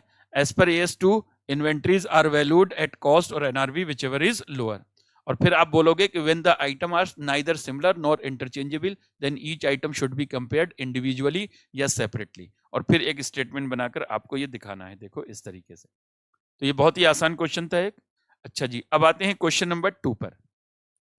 X and company limited purchase goods at the cost of ₹40 lakh in October 2014 till March 2015 75% of the stock were sold. इसका मतलब 25% बचा हुआ है। The company want to disclose. अब देखो आपने 40 लाख का परचेज किया था, 25% उसका बचा हुआ है, तो कितने की कॉस्ट का बचा हुआ है? 10 लाख का, ठीक है ना। The company want to disclose the closing stock at 10 lakh. Company इसे 10 लाख पर दिखाना चाहती है, मतलब कॉस्ट पर दिखाना चाहती है। The expected sale value is 11 lakh and commission at 10% on sale is payable to the agent. अगर हम कहें एक्सपेक्टेड सेल प्राइस है 11 लाख, उस पर 10% कमीशन चला जाएगा, तो 9.9 लाख जो है वो इसका एनआरवी बचा। अब कहते हैं advise what is the correct closing stock to be disclose on 31 March 2015। तो बेटा आप सबको पता है inventories are valued at cost और NRV which ever is lower. तो कॉस्ट है यहाँ पर 10 लाख, एनआरवी है 9.9 लाख, तो लोअर कौन सा है? 9.9 लाख। तो आपको ये इस तरीके से बताना पड़ेगा। आंसर कैसे लिखोगे? As per AS2 inventories are valued at cost और NRV which ever is lower. फिर आप बता दोगे एनआरवी कैलकुलेट कैसे होगा। आप बताओगे expected selling value minus expected selling expenses, तो 9,90,000। फिर कॉस्ट बताओगे कितना है? 10 लाख। फिर आप बताओगे valuation will be at lower, यानी 9,90,000। फिर अपना आप कमेंट बता दोगे कि since NRV is lower than cost of ₹10 lakh, so company can not disclose stock at cost, it has to show the stock at ₹9,90,000। ठीक है, तो this will be your answer. अच्छा जी, अब आगे बढ़ते हैं हम नेक्स्ट क्वेश्चन में। नेक्स्ट क्वेश्चन में देखेंगे, बहुत ही बढ़िया क्वेश्चन है, ये भी एग्जाम में आया हुआ क्वेश्चन है, अभी रिसेंटली ही आया हुआ है, 2022 में आया था शायद, 22 में या 21 में, ध्यान नहीं है मेरे को, 22 में आया शायद। SM Enterprise is a leading distributor of petrol. A detailed inventory of petrol in hand is taken when the books are closed at the end of each month. मतलब हर महीने के एंड में इन्वेंट्री की वैल्यू की जाती है। For the end of month June 2021 following information available. कहते हैं जून महीने का सेल है 30,40,000, जनरल ओवरहेड कॉस्ट है 4 लाख। फिर कहते हैं इन्वेंट्री एट बिगनिंग है 10,000 लीटर एट 92 पर लीटर। परचेज किया 1 जून 2021 को 20,000 लीटर 90 के हिसाब से और 10,000 लीटर 95 के हिसाब से। फिर कहते हैं क्लोजिंग इन्वेंट्री है 13,000 litre. You are required to compute the following by FIFO method as per AS2। अब फीफो मेथड के हिसाब से आपको कैलकुलेट करना है किस किस चीज को? Value of inventory on 30th June, amount of cost of goods sold for जून 2021 और profit loss for the month of June 2021। तो फीफो मेथड के हिसाब से पहले तो क्लोजिंग वैल्यू ऑफ इन्वेंट्री निकालना है। तो बेटा आपको पता है फीफो मेथड में क्या होता है, जो पहले आया वो पहले चला गया, इसका मतलब बचा हुआ होगा वो होगा आउट ऑफ लेटेस्ट परचेज। अब लेटेस्ट परचेज आपने कौन सा किया था? 10,000 लीटर आपने परचेज किया था 95 के हिसाब से। अब इन्वेंट्री देख लो कितना बचा हुआ है 13,000। तो बेटा 13,000 में से 10,000 तो ये 10,000 ही बचा हुआ होगा, तो इसका मतलब 10,000 इंटू 95, तो 9,50,000 तो आपका ये वाला ही बचा हुआ होगा। फिर बाकी जो 3,000 बचा वो उससे पहले जो परचेज किया होगा उसमें से बचा होगा। तो उससे पहले परचेज किया था जून 1 को 20,000, कितने के हिसाब से, 90 के हिसाब से। तो 90,000 के हिसाब से इसकी वैल्यूएशन हो जाएगी, तो ये हो जाएगा 2,70,000। तो आपका जो इन्वेंट्री का मतलब जो कॉस्ट होगा या वैल्यू होगा वो कितना हो जाएगा, 950 प्लस 2,70,000। तो ये देख लीजिए, 3,000 out of purchase on 1 June 90 और 10,000 purchase on 30 June 95, 30 June at ₹95। तो 270 950 12,20,000 आपके कॉस्ट ऑफ इन्वेंट्री हो गया 30 जून को। ठीक है जी।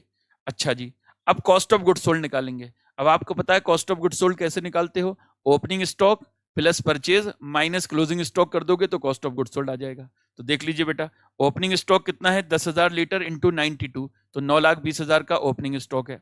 परचेज कितना है, 20,000 इंटू 90 और 10,000 इंटू 95, ये आपका टोटल परचेज हो जाएगा। और क्लोजिंग इन्वेंट्री अभी आपने निकाली है 12,20,000, तो कॉस्ट ऑफ गुड्स सोल्ड निकल आएगा। तो कॉस्ट ऑफ गुड्स सोल्ड देख लीजिए, ओपनिंग इन्वेंट्री, उसके बाद परचेज और माइनस क्लोजिंग इन्वेंट्री, आपका टोटल 24,50,000 का क्लोजिंग स्टॉक आ जाएगा। ठीक है ना। अच्छा जी, फिर उसके बाद प्रॉफिट पूछ रहा है, तो प्रॉफिट कैसे निकलेगा, पहले सेल जून महीने की, फिर कॉस्ट ऑफ गुड्स सोल्ड 24,50,000, ये ग्रॉस प्रॉफिट आ जाएगा। फिर जो जनरल ओवरहेड कॉस्ट दे रखा है वो माइनस कर दोगे तो profit for the month of June निकल कर आ जाएगा यहाँ पर। अच्छा, अब सवाल उठता है सर यहाँ पर तो फीफो मेथड से पूछा, अगर मान लो वेटेड एवरेज से पूछ लेता तो क्या होता। तो बेटा इन्वेंट्री की वैल्यू वेटेड एवरेज से निकाल लेते। तो वेटेड एवरेज से जानते हो कैसे निकलता, आप पहले ओपनिंग इन्वेंट्री की वैल्यू निकालते। कैसे, आप इस तरीके से निकालते। मैं ये बता रहा हूं, संभावना बता रहा हूं, क्योंकि अभी आया था फीफो से, हो सकता है नेक्स्ट टाइम जब ये क्वेश्चन आए तो आपका वेटेड एवरेज से पूछ ले। तो किस तरीके से, पहले आप कहोगे ओपनिंग इन्वेंट्री की वैल्यू, तो 92 के हिसाब से कितना, 9,20,000। फिर आपने जो परचेज किया 20,000 90 के हिसाब से, फिर वो लिखोगे, तो ये कितना हो गया, 18 लाख। फिर आपने 10,000 जो परचेज किया 95 के हिसाब से, वो ले लो, तो ये कितना हो गया, 9,50,000। फिर हम देखेंगे टोटल कॉस्ट कितना हुआ, तो टोटल कॉस्ट देख लो, 9,20,000 प्लस 18 लाख प्लस 9,50,000, तो ये टोटल हो गया 36,70,000। और टोटल कितना लीटर पेट्रोल आपके पास था, टोटल था 40,000 लीटर। तो हम इसका वेटेड एवरेज कॉस्ट निकाल लेंगे, तो 36,70,000 डिवाइडेड बाई 40,000, तो ये हुआ 91.75 पर लीटर। ये हुआ weighted average cost per litre. अब इसमें इन्वेंट्री की कॉस्ट कैसे निकालोगे, कि जो आपके पास 13,000 लीटर बचा हुआ है उसको इससे मल्टीप्लाई कर दो, तो आपका इन्वेंट्री का कॉस्ट आ जाएगा, और वो आएगा 11,92,750। ये आपकी इन्वेंट्री का कॉस्ट आ जाएगा। ठीक है जी, ये वेटेड एवरेज के हिसाब से आया। अब वेटेड एवरेज के हिसाब से इस तरीके से निकालने के बाद फिर कॉस्ट ऑफ गुड्स सोल्ड पूछेगा, तो कॉस्ट ऑफ गुड्स सोल्ड में बस आपको ओपनिंग इन्वेंट्री तो सेम लेना है, परचेज भी आपको सेम लेना है, बस क्लोजिंग इन्वेंट्री आप 12,20 की जगह क्या ले लोगे, 11,92,750। तो आपका कॉस्ट ऑफ गुड्स सोल्ड निकल कर आ जाएगा, जो भी आएगा। जैसे मैं कहता हूं क्या आएगा, 9,20,000 प्लस 27,50,000 माइनस 11,92,750, तो ये आपका 24,77,250, ये आपका कॉस्ट ऑफ गुड्स सोल्ड आ जाएगा। और जब कॉस्ट ऑफ गुड्स सोल्ड आ जाएगा बेटा प्रॉफिट भी आ जाएगा। सेल में से कॉस्ट ऑफ गुड्स सोल्ड घटाओगे, जीपी बचेगा, जीपी में से जनरल ओवरहेड कॉस्ट घटाओगे, प्रॉफिट आ जाएगा। ठीक है, तो मैंने दोनों मेथड से आपको बता दिया। एग्जाम में फीफो से पूछा था, आपसे वेटेड एवरेज मेथड से भी पूछा जा सकता है ये क्वेश्चन। तो ये था मेरा क्वेश्चन नंबर 3। अब आते हैं क्वेश्चन नंबर 4 पर। In a production process, normal waste is 5% of input. 5,000 metric ton of input were put in process, resulting in wastage of 300 metric ton. ठीक है जी। अब देखो बच्चों, 5,000 मेट्रिक टन आपने इनपुट डाला, 5% उसका क्या होता है, नॉर्मल लॉस। इसका मतलब 250 आपका नॉर्मल लॉस होता है, लेकिन एक्चुअल में जो वेस्टेज हुआ वो हुआ 300 मेट्रिक टन। तो बेटा आपका 300 मेट्रिक टन एक्चुअल में नुकसान हुआ, जबकि हम नॉर्मली सोच रहे थे कितना होगा, 250। तो 50 मेट्रिक टन जो है वो आपका एबनॉर्मल लॉस हो गया। और एबनॉर्मल लॉस की जो कॉस्ट होती है वो प्रॉफिट एंड लॉस स्टेटमेंट में जाती है। अब आपसे कहता है cost per metric ton of input is 1000। ठीक है, the entire quantity of waste is on stock at the year end stated with reference to accounting standard, how will you value the inventories in this case and also calculate cost of abnormal loss. यानी inventory की value कितनी आएगी, तो inventory की value पहले तो देखो बेटा, 5000 मैट्रिक टन था, उसमें से पहले नॉर्मल लॉस माइनस करो 250, तो एक्चुअल में जो वैल्यू बचनी चाहिए थी वो कितनी बचनी चाहिए थी 4750, लेकिन एक्चुअल में जो लॉस हुआ वो कितना हुआ 300, तो 50 आपका एबनॉर्मल लॉस हो गया, तो आपके पास जो इन्वेंट्री बचा हुआ होगा वो कितना होगा 4700 होगा।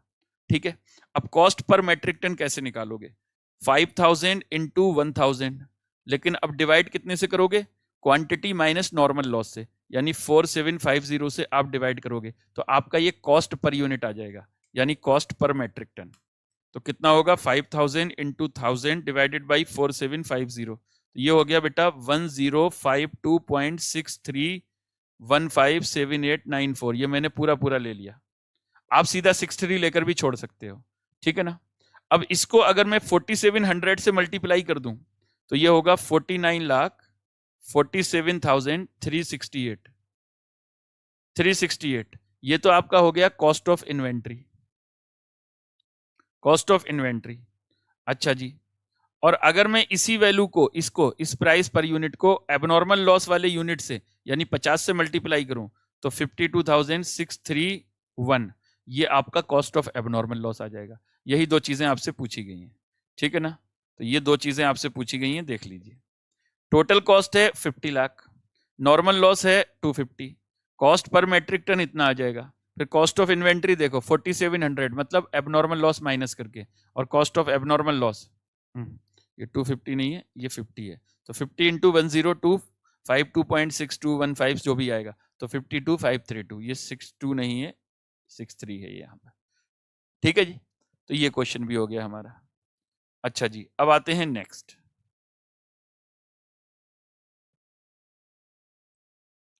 नेक्स्ट में देखो, Sania pharma ordered 12,000 kg of certain material at ₹80 per unit.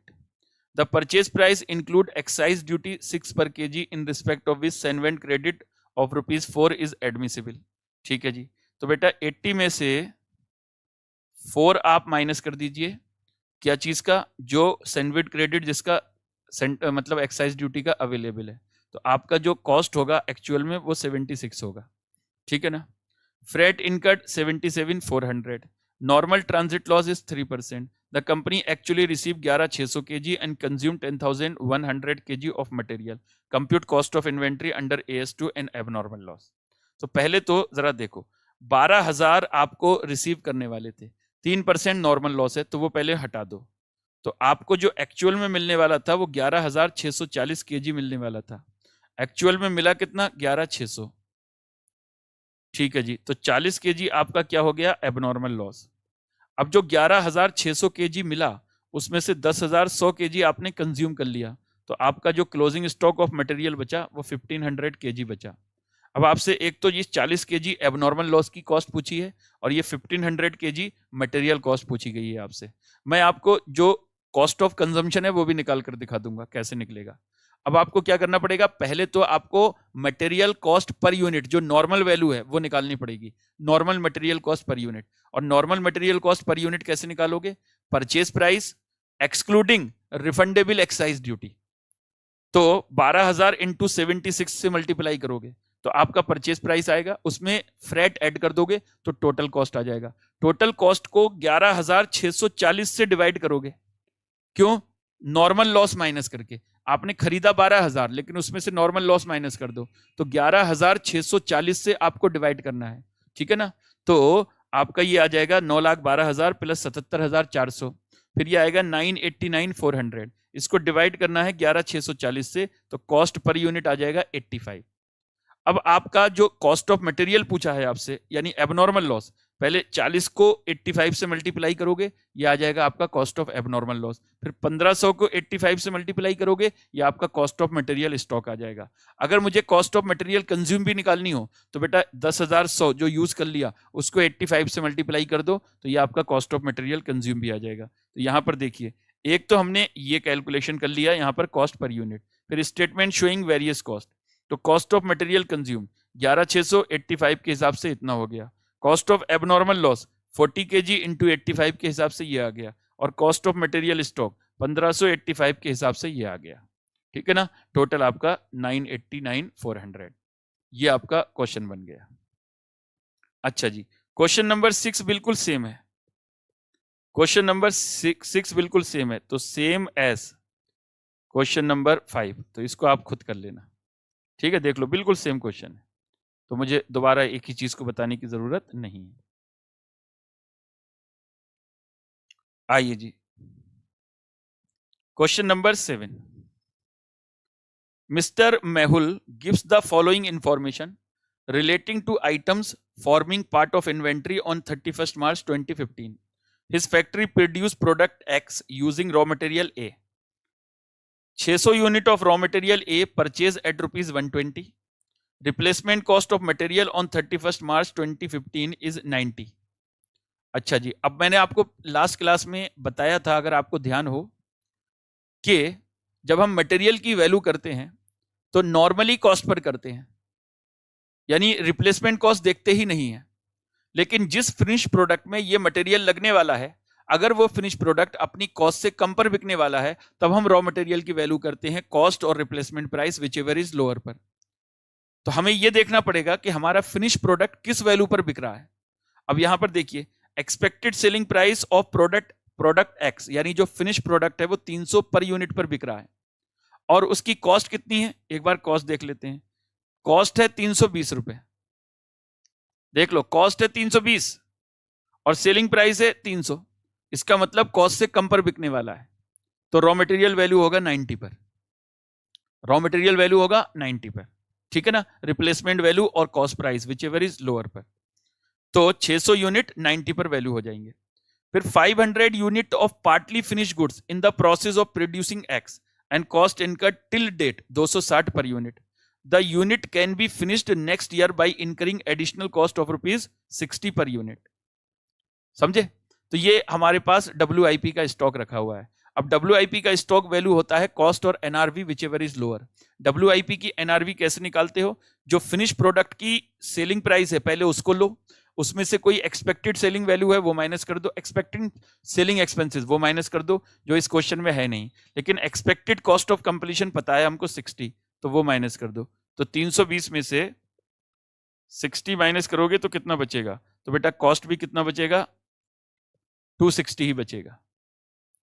Cost भी कितना बचेगा? 260 ही बचेगा। एक minute, sorry, expected selling value 300 रुपए है, एक्सपेक्टेड सेलिंग वैल्यू 300 रुपए है, फिर expected cost of completion minus करना है 60, तो इसकी NRV कितना आया? 240 आया बेटा, और कॉस्ट कितना है? 260, तो बेटा 240 पर वैल्यू होगा, तो 500 यूनिट 240 पर वैल्यू होगा, ठीक है जी। 500 यूनिट 240 पर वैल्यू होगा। पार्टली फिनिश गुड्स यानी WIP की NRV निकालते हैं expected selling value minus expected selling expenses minus expected cost of completion, तो एक्सपेक्टेड सेलिंग वैल्यू है 300, ठीक है ना, और एक्सपेक्टेड सेलिंग एक्सपेंसेस है नहीं, लेकिन एक्सपेक्टेड कॉस्ट ऑफ कंप्लीशन दे रखा है 60, तो आप 300 में से 60 माइनस करोगे तो 240 पार्टली फिनिश गुड्स यानी WIP का NRV आ गया, और कॉस्ट है उसका 260, तो कॉस्ट और NRV which ever is lower 240 पर वैल्यू होगा। अच्छा, इसका 1500 फिनिश प्रोडक्ट के यूनिट है 320 के हिसाब से, यानी और सेलिंग प्राइस है 300 रुपए, तो इसका वैल्यूएशन होगा बेटा 300 पर, दोनों में से जो कम होगा। तो ये हमारा वैल्यूएशन हो गया। देखिए, तो यहाँ पर देखिए statement showing value of all type of material, तो पहले फिनिश प्रोडक्ट, कॉस्ट 300 है, NRV 300 है, तो बेटा 300 पर वैल्यू होगा। वर्क इन प्रोग्रेस 260, तो 260 माइनस, ये बेटा गलत हो गया, यहाँ 300 में से 60, तो 240 पर वैल्यू होगा बेटा, 240 पर वैल्यू होगा, ठीक है। तो 500 इंटू 240, ये 1,20,000 होगा। इन्होंने कॉस्ट में से 60 माइनस कर दिया, ठीक है जी। जो सेलिंग प्राइस है एक्सपेक्टेड सेलिंग प्राइस, उसमें से 60 माइनस होगा एक्सपेक्टेड कॉस्ट ऑफ कंप्लीशन, तो 240 आएगा, तो 240 पर, और ये कॉस्ट है 120, रिप्लेसमेंट कॉस्ट है 90, तो 90 पर वैल्यू हो जाएगा, क्योंकि ये अपने NRV पर वैल्यू हो रहा है, तो ये हो जाएगा, तो 54,000। ये आपको तीनों तरीके के स्टॉक आ गए। बोलो बच्चों, ठीक है ना यहां तक? ठीक है सर, आगे बढ़ते हैं। Wellwear limited is a textile manufacturing company and engage in the production of polyester and nylon, यानी पी एक फिनिश प्रोडक्ट है और नाइलॉन, अच्छा दो फिनिश प्रोडक्ट हैं, हाँ जी दो फिनिश प्रोडक्ट हैं, polyester and nylon. While manufacturing of the main product, a byproduct F is also produced. अच्छा जी, मतलब एक कॉमन प्रोसेस से दो प्रोडक्ट निकल आए, एक P और एक N, और एक फिनिश प्रोडक्ट मतलब बाई प्रोडक्ट भी निकल आया F, फाइबर जिसका नाम है. Detail of the cost of production are as under. Purchase of raw material for manufacturing process of 30,000 unit 3,50,000, wages 160, fixed overhead 120, variable overhead 160. Output polyester का है 12,500, nylon का है 10,000 और फाइबर का है 3,200. क्लोजिंग इन्वेंट्री पॉलिस्टर का है 1,600, नाइलॉन का है 400. ठीक है जी. उसके बाद क्वेश्चन कहता है average market price of polyester and nylon is 100 and 760 per unit respectively. By product fiber is sold 40 per unit. There is a profit of 8,000 on sale of byproduct after incurring separate processing expenses of 10,000 and packing charges of 9,000. 5,000 was realized from sale of scrap. On the basis of the above information, you are required to compute the value of closing stock of polyester and nylon. अब आपको इसके ये joint product का question है. पहले काम आपको क्या करना पड़ेगा, सबसे पहले आपको नेट ज्वाइंट कॉस्ट निकालना पड़ेगा. नेट ज्वाइंट कॉस्ट कैसे निकालते हैं, जो भी आपको टोटल कॉस्ट दे रखी है उसमें से फिनिश प्रोडक्ट का रिलाइजेबल वैल्यू माइनस करना, सॉरी जो बाई प्रोडक्ट है उसका रिलाइजेबल वैल्यू माइनस करना है, और जो स्क्रैप है उसकी रिलाइजेबल वैल्यू माइनस करनी है. जो नेट ज्वाइंट कॉस्ट बचेगा उसके बाद में आप स्टेप नंबर 2 में, यानी पहला स्टेप है नेट ज्वाइंट कॉस्ट निकालना, दूसरा स्टेप है आप sale value of joint product निकाल लो एट स्प्लिट ऑफ पॉइंट. तो आपको यूनिट दे रखे हैं और सेल वैल्यू पर यूनिट दे रखा है, तो टोटल यूनिट निकाल लीजिए, टोटल सेल वैल्यू निकाल लीजिए. उस सेल वैल्यू के रेशो में जो नेट ज्वाइंट कॉस्ट आया था उसको बांट दीजिए, समझे. फिर आप टोटल यूनिट से डिवाइड करके कॉस्ट पर यूनिट निकाल लीजिए, और कॉस्ट पर यूनिट को यूनिट इन इन्वेंट्री से मल्टीप्लाई कर दीजिए, तो कॉस्ट ऑफ इन्वेंट्री आ जाएगा. तो आइए मैं यहां पर जरा कैलकुलेट करके दिखाता हूं. ये देखो, सबसे पहले रॉ मटेरियल 3.5 लाख, वेजेस इतना, फिक्स्ड ओवरहेड इतना, वेरिएबल ओवरहेड इतना. फिर realisable value of by product 32,000 into 40 में बेचा और 10,000 उस पर खर्चा हुआ, फिर 9,000 खर्चा हुआ, यानी ये दोनों मतलब जो प्रोसेसिंग एक्सपेंसेस और पैकिंग एक्सपेंसेस माइनस कर दिए. तो इसका जो रिलाइजेबल वैल्यू है वो है 1,09,000 और रिलाइजेबल वैल्यू ऑफ स्क्रैप है 5,000. तो नेट ज्वाइंट कॉस्ट आ गया 576. ये मेरा पहला स्टेप है. दूसरा स्टेप होगा ज्वाइंट प्रोडक्ट का सेल वैल्यू निकालना. तो ज्वाइंट प्रोडक्ट का सेल वैल्यू देखो, 12,500 आपने पी यानी पॉलिस्टर के बनाए और 10,000 यूनिट आपने किसके बनाए, नाइलॉन के. अच्छा यहां पर ये बेटा थोड़ा सा ये मिसप्रिंट हो गया, ये 60 है. ओके, ये 60 पर यूनिट है बेटा, ये 760 गलती से हो गया, ये 60 पर यूनिट है. ठीक है जी, ठीक है जी. तो ये 10,000 इंटू 60, तो 1250 और 60, तो रेशियो हो गया 125:60. अब allocation of net joint cost over joint product, तो सेल के रेशियो में 576 इंटू 125 डिवाइडेड बाई 185, ये हो जाएगा 389/189. उसके बाद देखिए 576 इंटू 60 बाई 185, तो ये हो गया 186,811. अब कॉस्ट पर यूनिट, अब कॉस्ट पर यूनिट कैसे आया, तो बेटा जितने नंबर ऑफ यूनिट से उससे डिवाइड करना है. तो इसके नंबर ऑफ यूनिट थे 12,500 और इसके नंबर ऑफ यूनिट थे 10,000, तो आपने उससे मल्टीपल डिवाइड किया है, इनको आपने उससे डिवाइड किया है. इसको डिवाइड किया है 12,500 से और इसको डिवाइड किया है आपने 10,000 से. ठीक है, तो ये आ गया इनका कॉस्ट पर यूनिट. और अब कॉस्ट ऑफ इन्वेंट्री, तो cost of inventory cost of P, ये यहां नहीं लिखना था, वो कॉपी पेस्ट किया तो ये भी यहीं आ गया. तो कॉस्ट ऑफ पी देखो 1600 यूनिट, इसके 400 थे, तो कॉस्ट पर यूनिट से करोगे तो ये कॉस्ट ऑफ इन्वेंट्री आ गया. अच्छा बिल्कुल इसी जैसा क्वेश्चन ये है, ये बिल्कुल इसी जैसा क्वेश्चन है, तो आप इस क्वेश्चन को खुद कर लेना. ठीक है जी, सेम क्वेश्चन है बिल्कुल, उसका भी सॉल्यूशन आपको दे रखा है, ये क्वेश्चन आप खुद कर लेंगे. अच्छा जी, अब आते हैं क्वेश्चन नंबर 10 पर. The closing inventory at cost of XYZ limited amounted to rupees 956,700. 350 shirt which had a cost of rupees 380 each and normally sold for 750 each are included in this amount of 956,700. ठीक है जी, यानी 350 shirt जिसकी cost थी 380 और जिसको normally हम 750 unit में बेच रहे थे, 750 पर शर्ट के हिसाब से बेचते हैं, वो इस 956,700 में इंक्लूड है। Owing to a defect in manufacture, they were all sold after the balance sheet date at 50% of their normal price. अच्छा जी, selling expenses amounted to rupees 5% of the proceed. What should be the closing inventory value? तो मतलब ये है, आपको ये जो 956 है ना, इसके अंदर आपके पास एक एबनॉर्मल इन्वेंट्री था। एबनॉर्मल मतलब मैन्युफैक्चरिंग डिफेक्ट हो गया था उसमें, तो वो इन्वेंट्री इसके अंदर मौजूद है। तो आपको उस इन्वेंट्री की कॉस्ट यहां से माइनस करना पड़ेगी और उसको जिस वैल्यू पर वैल्यू करेंगे वो इसमें ऐड करनी पड़ेगी, तो आपकी सही वैल्यू निकल कर आएगी। मतलब ये पहले देखो मैं क्या करता हूं, statement showing correct value of stock.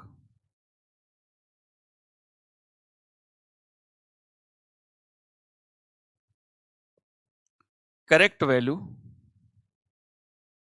Of stock अब कैसे होगा, ध्यान से देखना।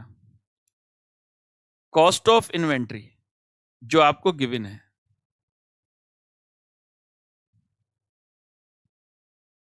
वो गिवन है 956,700, ये गिवन है। अब इसमें से जो एबनॉर्मल इन्वेंट्री है ना, उसकी कॉस्ट माइनस कर दो। Cost of abnormal inventory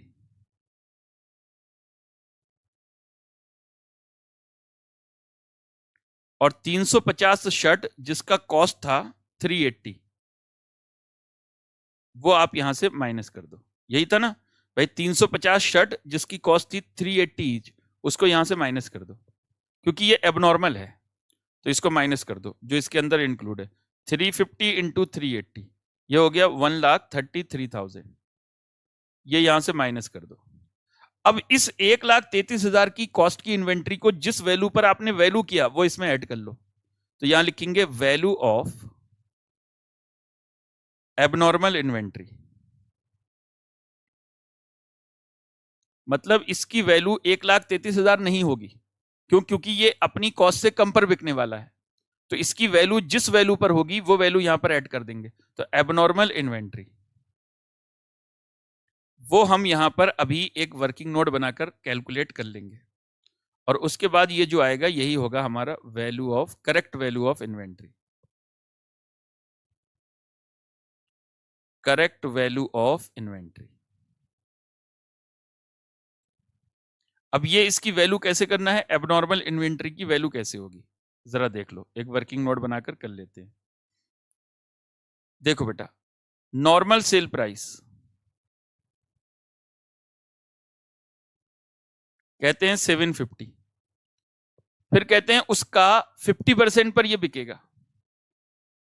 cell value, actual sale value 750 into 50%, यानी 375 पर शर्ट, इतने पर बिकेगा। और इतने पर बेचने पर बच्चों 5% का सेलिंग एक्सपेंसेस हो जाएगा।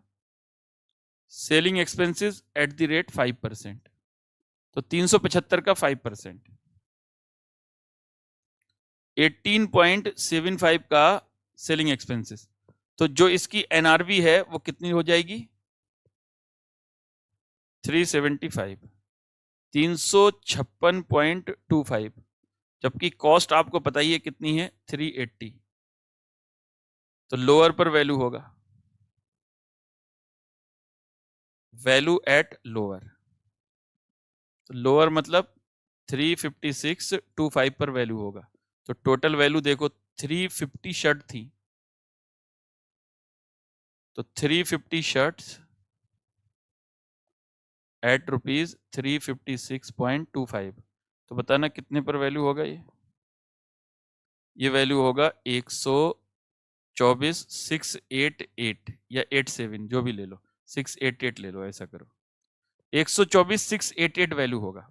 तो बेटा जो हमने 1,33,000 पर वैल्यू कर रखा था, हमें क्या करना है, वो 1,33,000 माइनस करके और जो इसकी वैल्यू आपने एक्चुअल में हुई होगी वो ऐड कर देना है। तो 124,688 ये इसमें ऐड कर दो, तो आपकी अब सही वैल्यू निकल आएगी 956 700 माइनस 1,33,000 प्लस 1,24,688, ये हो जाएगा 9,48,388, ये आपकी वैल्यू हो जाएगी। ठीक है, 948,387, इसमें 1 रुपए का फर्क आ गया, कोई नहीं। अच्छा, इन्होंने जो है जितना घाटा हो रहा था बस वो माइनस कर दिया। मैंने क्या करा, पहले जो पुरानी वैल्यू घटाकर नई वैल्यू ऐड कर दी। तो मेरा आंसर भी और इनके आंसर में कोई फर्क नहीं है, आपको जैसे करना है वैसे कर लेना।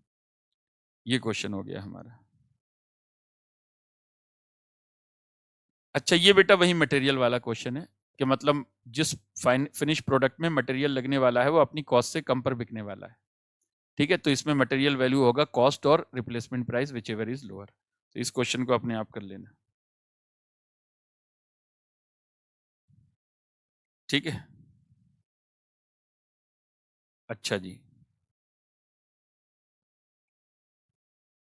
क्वेश्चन नंबर 12 देखो, ये रिटेल मेथड का क्वेश्चन है। रिटेल मेथड का क्वेश्चन है,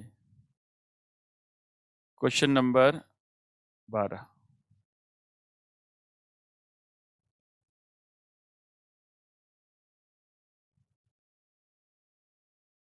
ठीक है जी, अब देखो, Suraj store is a departmental store which sell goods on retail basis. It makes a gross profit of 20% on net selling price. ठीक है, the following figure for the year ended are available. Opening inventory इतना, purchase इतना, purchase return इतना, freight inward इतना, gross sale इतना, cell return इतना, carriage outward इतना। Compute the estimated cost of inventory on closing date. ठीक है, on closing date. अब पहला काम आपको क्या करना है बेटा, सबसे पहले तो आप कॉस्ट ऑफ नेट सेल निकाल लो। कॉस्ट ऑफ नेट सेल, और कॉस्ट ऑफ नेट सेल कैसे निकालोगे, यानी पहला काम होगा आपका कॉस्ट ऑफ नेट सेल निकालना।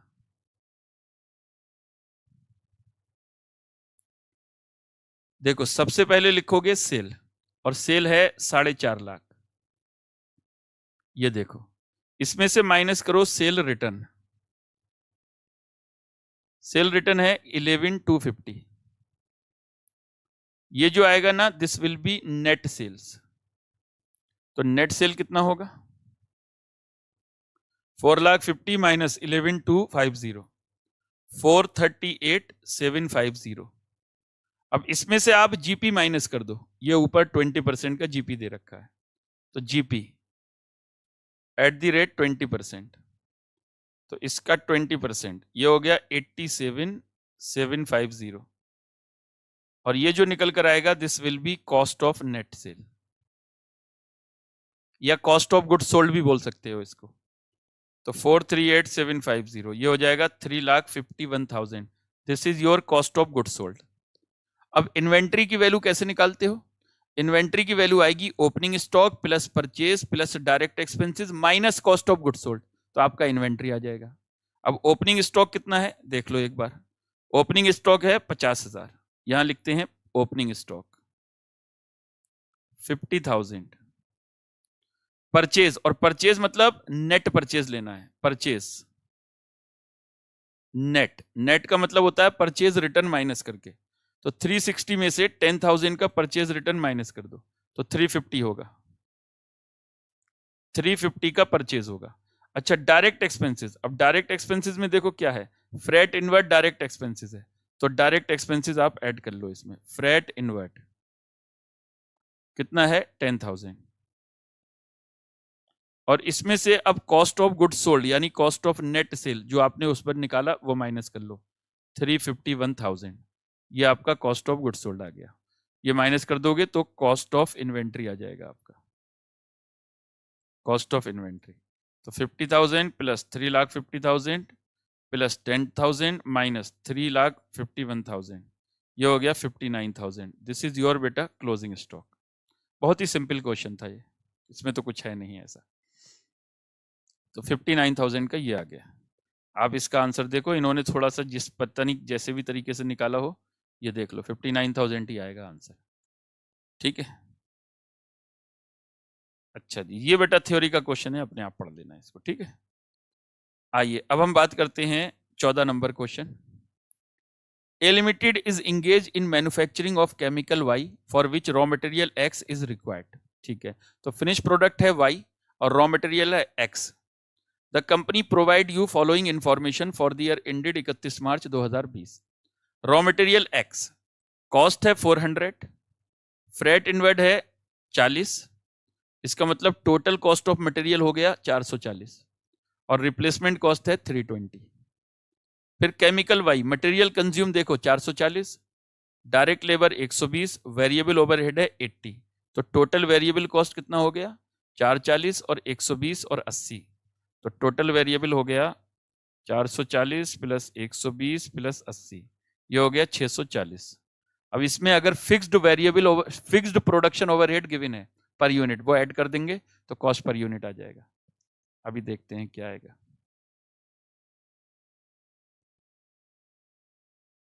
ये देखो क्या दे रखा है, total fixed overhead for the year was 4 lakh on normal capacity of 25,000 unit.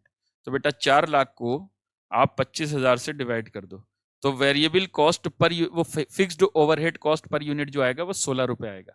तो अगर मैं इसमें 16 रुपए और ऐड कर दूं फिक्स्ड ओवरहेड का, तो 656 ये आपका फिनिश प्रोडक्ट का कॉस्ट आएगा, फिनिश प्रोडक्ट का कॉस्ट आएगा. ठीक है जी, ठीक है जी. आगे closing balance of raw material x था 1000 और केमिकल वाई का था 2400. अब आपसे क्वेश्चन कहता है you are required to calculate the value of closing stock of raw material X and chemical Y according to AS2 when net realisable value of chemical Y is 600 per unit. Low ji, NRV 600 है और cost कितना है, cost है 656, तो मतलब finish product अपनी cost से कम पर बिकने वाला है. तो फिनिश प्रोडक्ट तो 600 पर वैल्यू होगा, यानी कॉस्ट और NRV विचएवर इज लोअर. और आपको पता है कि अगर फिनिश प्रोडक्ट NRV पर वैल्यू होता है तो रॉ मटेरियल वैल्यू होगा कॉस्ट और replacement price whichever is lower. तो 440 और 320 विचएवर इज लोअर, तो 320 पर वैल्यू होगा. फिर वो समझे. तो आपका जो स्टॉक है देखो तो किस तरीके से वैल्यू होगा, जो मटेरियल है वो 320 पर वैल्यू होगा और जो 2400 के यूनिट है ये 600 पर वैल्यू होंगे. तो यहां पर देखिए NRV of chemical Y is 600 while which is less than its cost 656 per unit. Hence raw material is to be valued at replacement cost and finished goods are to be valued at NRV since NRV is less than cost. अब यहाँ पर ये inventory का value दे रखा है 1320 के हिसाब से, फिनिश गुड 600 के हिसाब से. अच्छा, अब यहाँ पर वर्किंग नोट दे रखा है, मटेरियल कॉस्ट पर यूनिट इतना है और केमिकल वाई का कॉस्ट इतना आया है 356. अच्छा, सेम क्वेश्चन है बिल्कुल ये वाला, इसमें देख लेना आप अपने आप. ठीक है, इसमें दो केसेस बोले हैं कि एक में मटेरियल कॉस्ट मतलब जो फिनिश प्रोडक्ट कॉस्ट से ज्यादा पर बिकने वाला है और एक में फिनिश प्रोडक्ट कॉस्ट से कम पर बिकने वाला है. अगर फिनिश प्रोडक्ट कॉस्ट से ज्यादा पर बिकने वाला है तो फिनिश प्रोडक्ट भी अपनी कॉस्ट पर वैल्यू होगा और रॉ मटेरियल भी कॉस्ट पर वैल्यू होगा. और फिनिश प्रोडक्ट अपनी कॉस्ट से कम पर बिकने वाला है तो फिनिश प्रोडक्ट आपका NRV पर वैल्यू होगा, तो जो रॉ मटेरियल है वो भी रिप्लेसमेंट वैल्यू पर वैल्यू होगा. ठीक है, तो सेम क्वेश्चन है, इसको देख लेना अपने आप. ठीक है जी, ये क्वेश्चन हमारा हो गया. अब आते हैं क्वेश्चन नंबर 16. क्वेश्चन नंबर 16,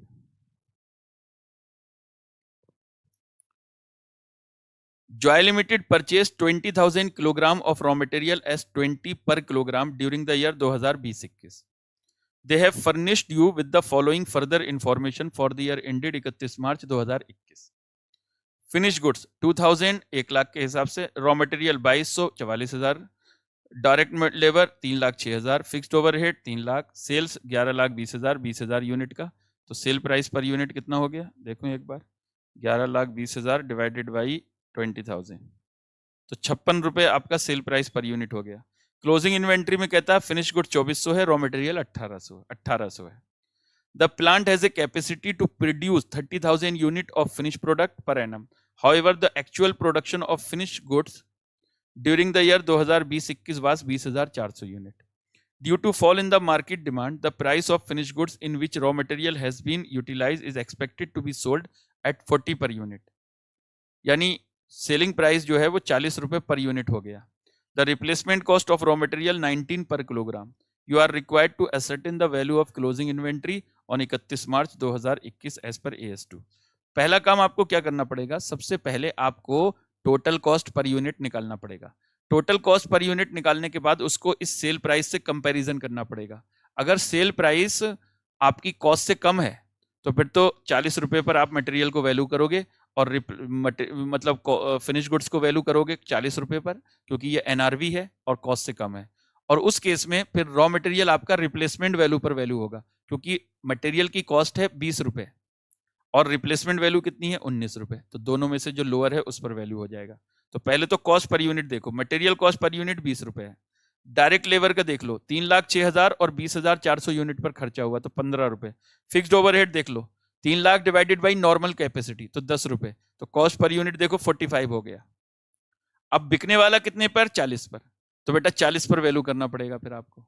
और जब अगर फिनिश प्रोडक्ट आपका एनआरवी पर वैल्यू हो रहा है तो रॉ मटेरियल फिर रिप्लेसमेंट कॉस्ट पर वैल्यू होगा, अगर रिप्लेसमेंट वैल्यू कम है तो यहां पर देखिए statement showing finish goods cost 45 NRV 40 which ever is lower, तो 2400 इंटू 40। अच्छा, raw material, since finish product in which such raw material is use is expected to be sold at below cost, raw material will be valued at replacement price, यानी 1900, तो ये आपके material की value हो जाएगी। ठीक है सर, ठीक है बेटा, ये हमारे AS2 के क्वेश्चंस, जो इंपॉर्टेंट क्वेश्चन जितने भी थे वो मैंने आपको करवा दिए। ठीक है जी, तो चलो बेटा आज की क्लास यहीं फिनिश करते हैं। नेक्स्ट क्लास में नए AS के साथ मिलते हैं, पहले उस AS के कॉन्सेप्ट करेंगे, फिर अगले सेशन में उसके क्वेश्चंस करेंगे। ठीक है जी, तो बेटा वीडियो को लाइक करना, अपने दोस्तों के साथ शेयर करना और चैनल को सब्सक्राइब करना बिल्कुल भी मत भूलना। ठीक है जी, तो thank you very much, bye bye.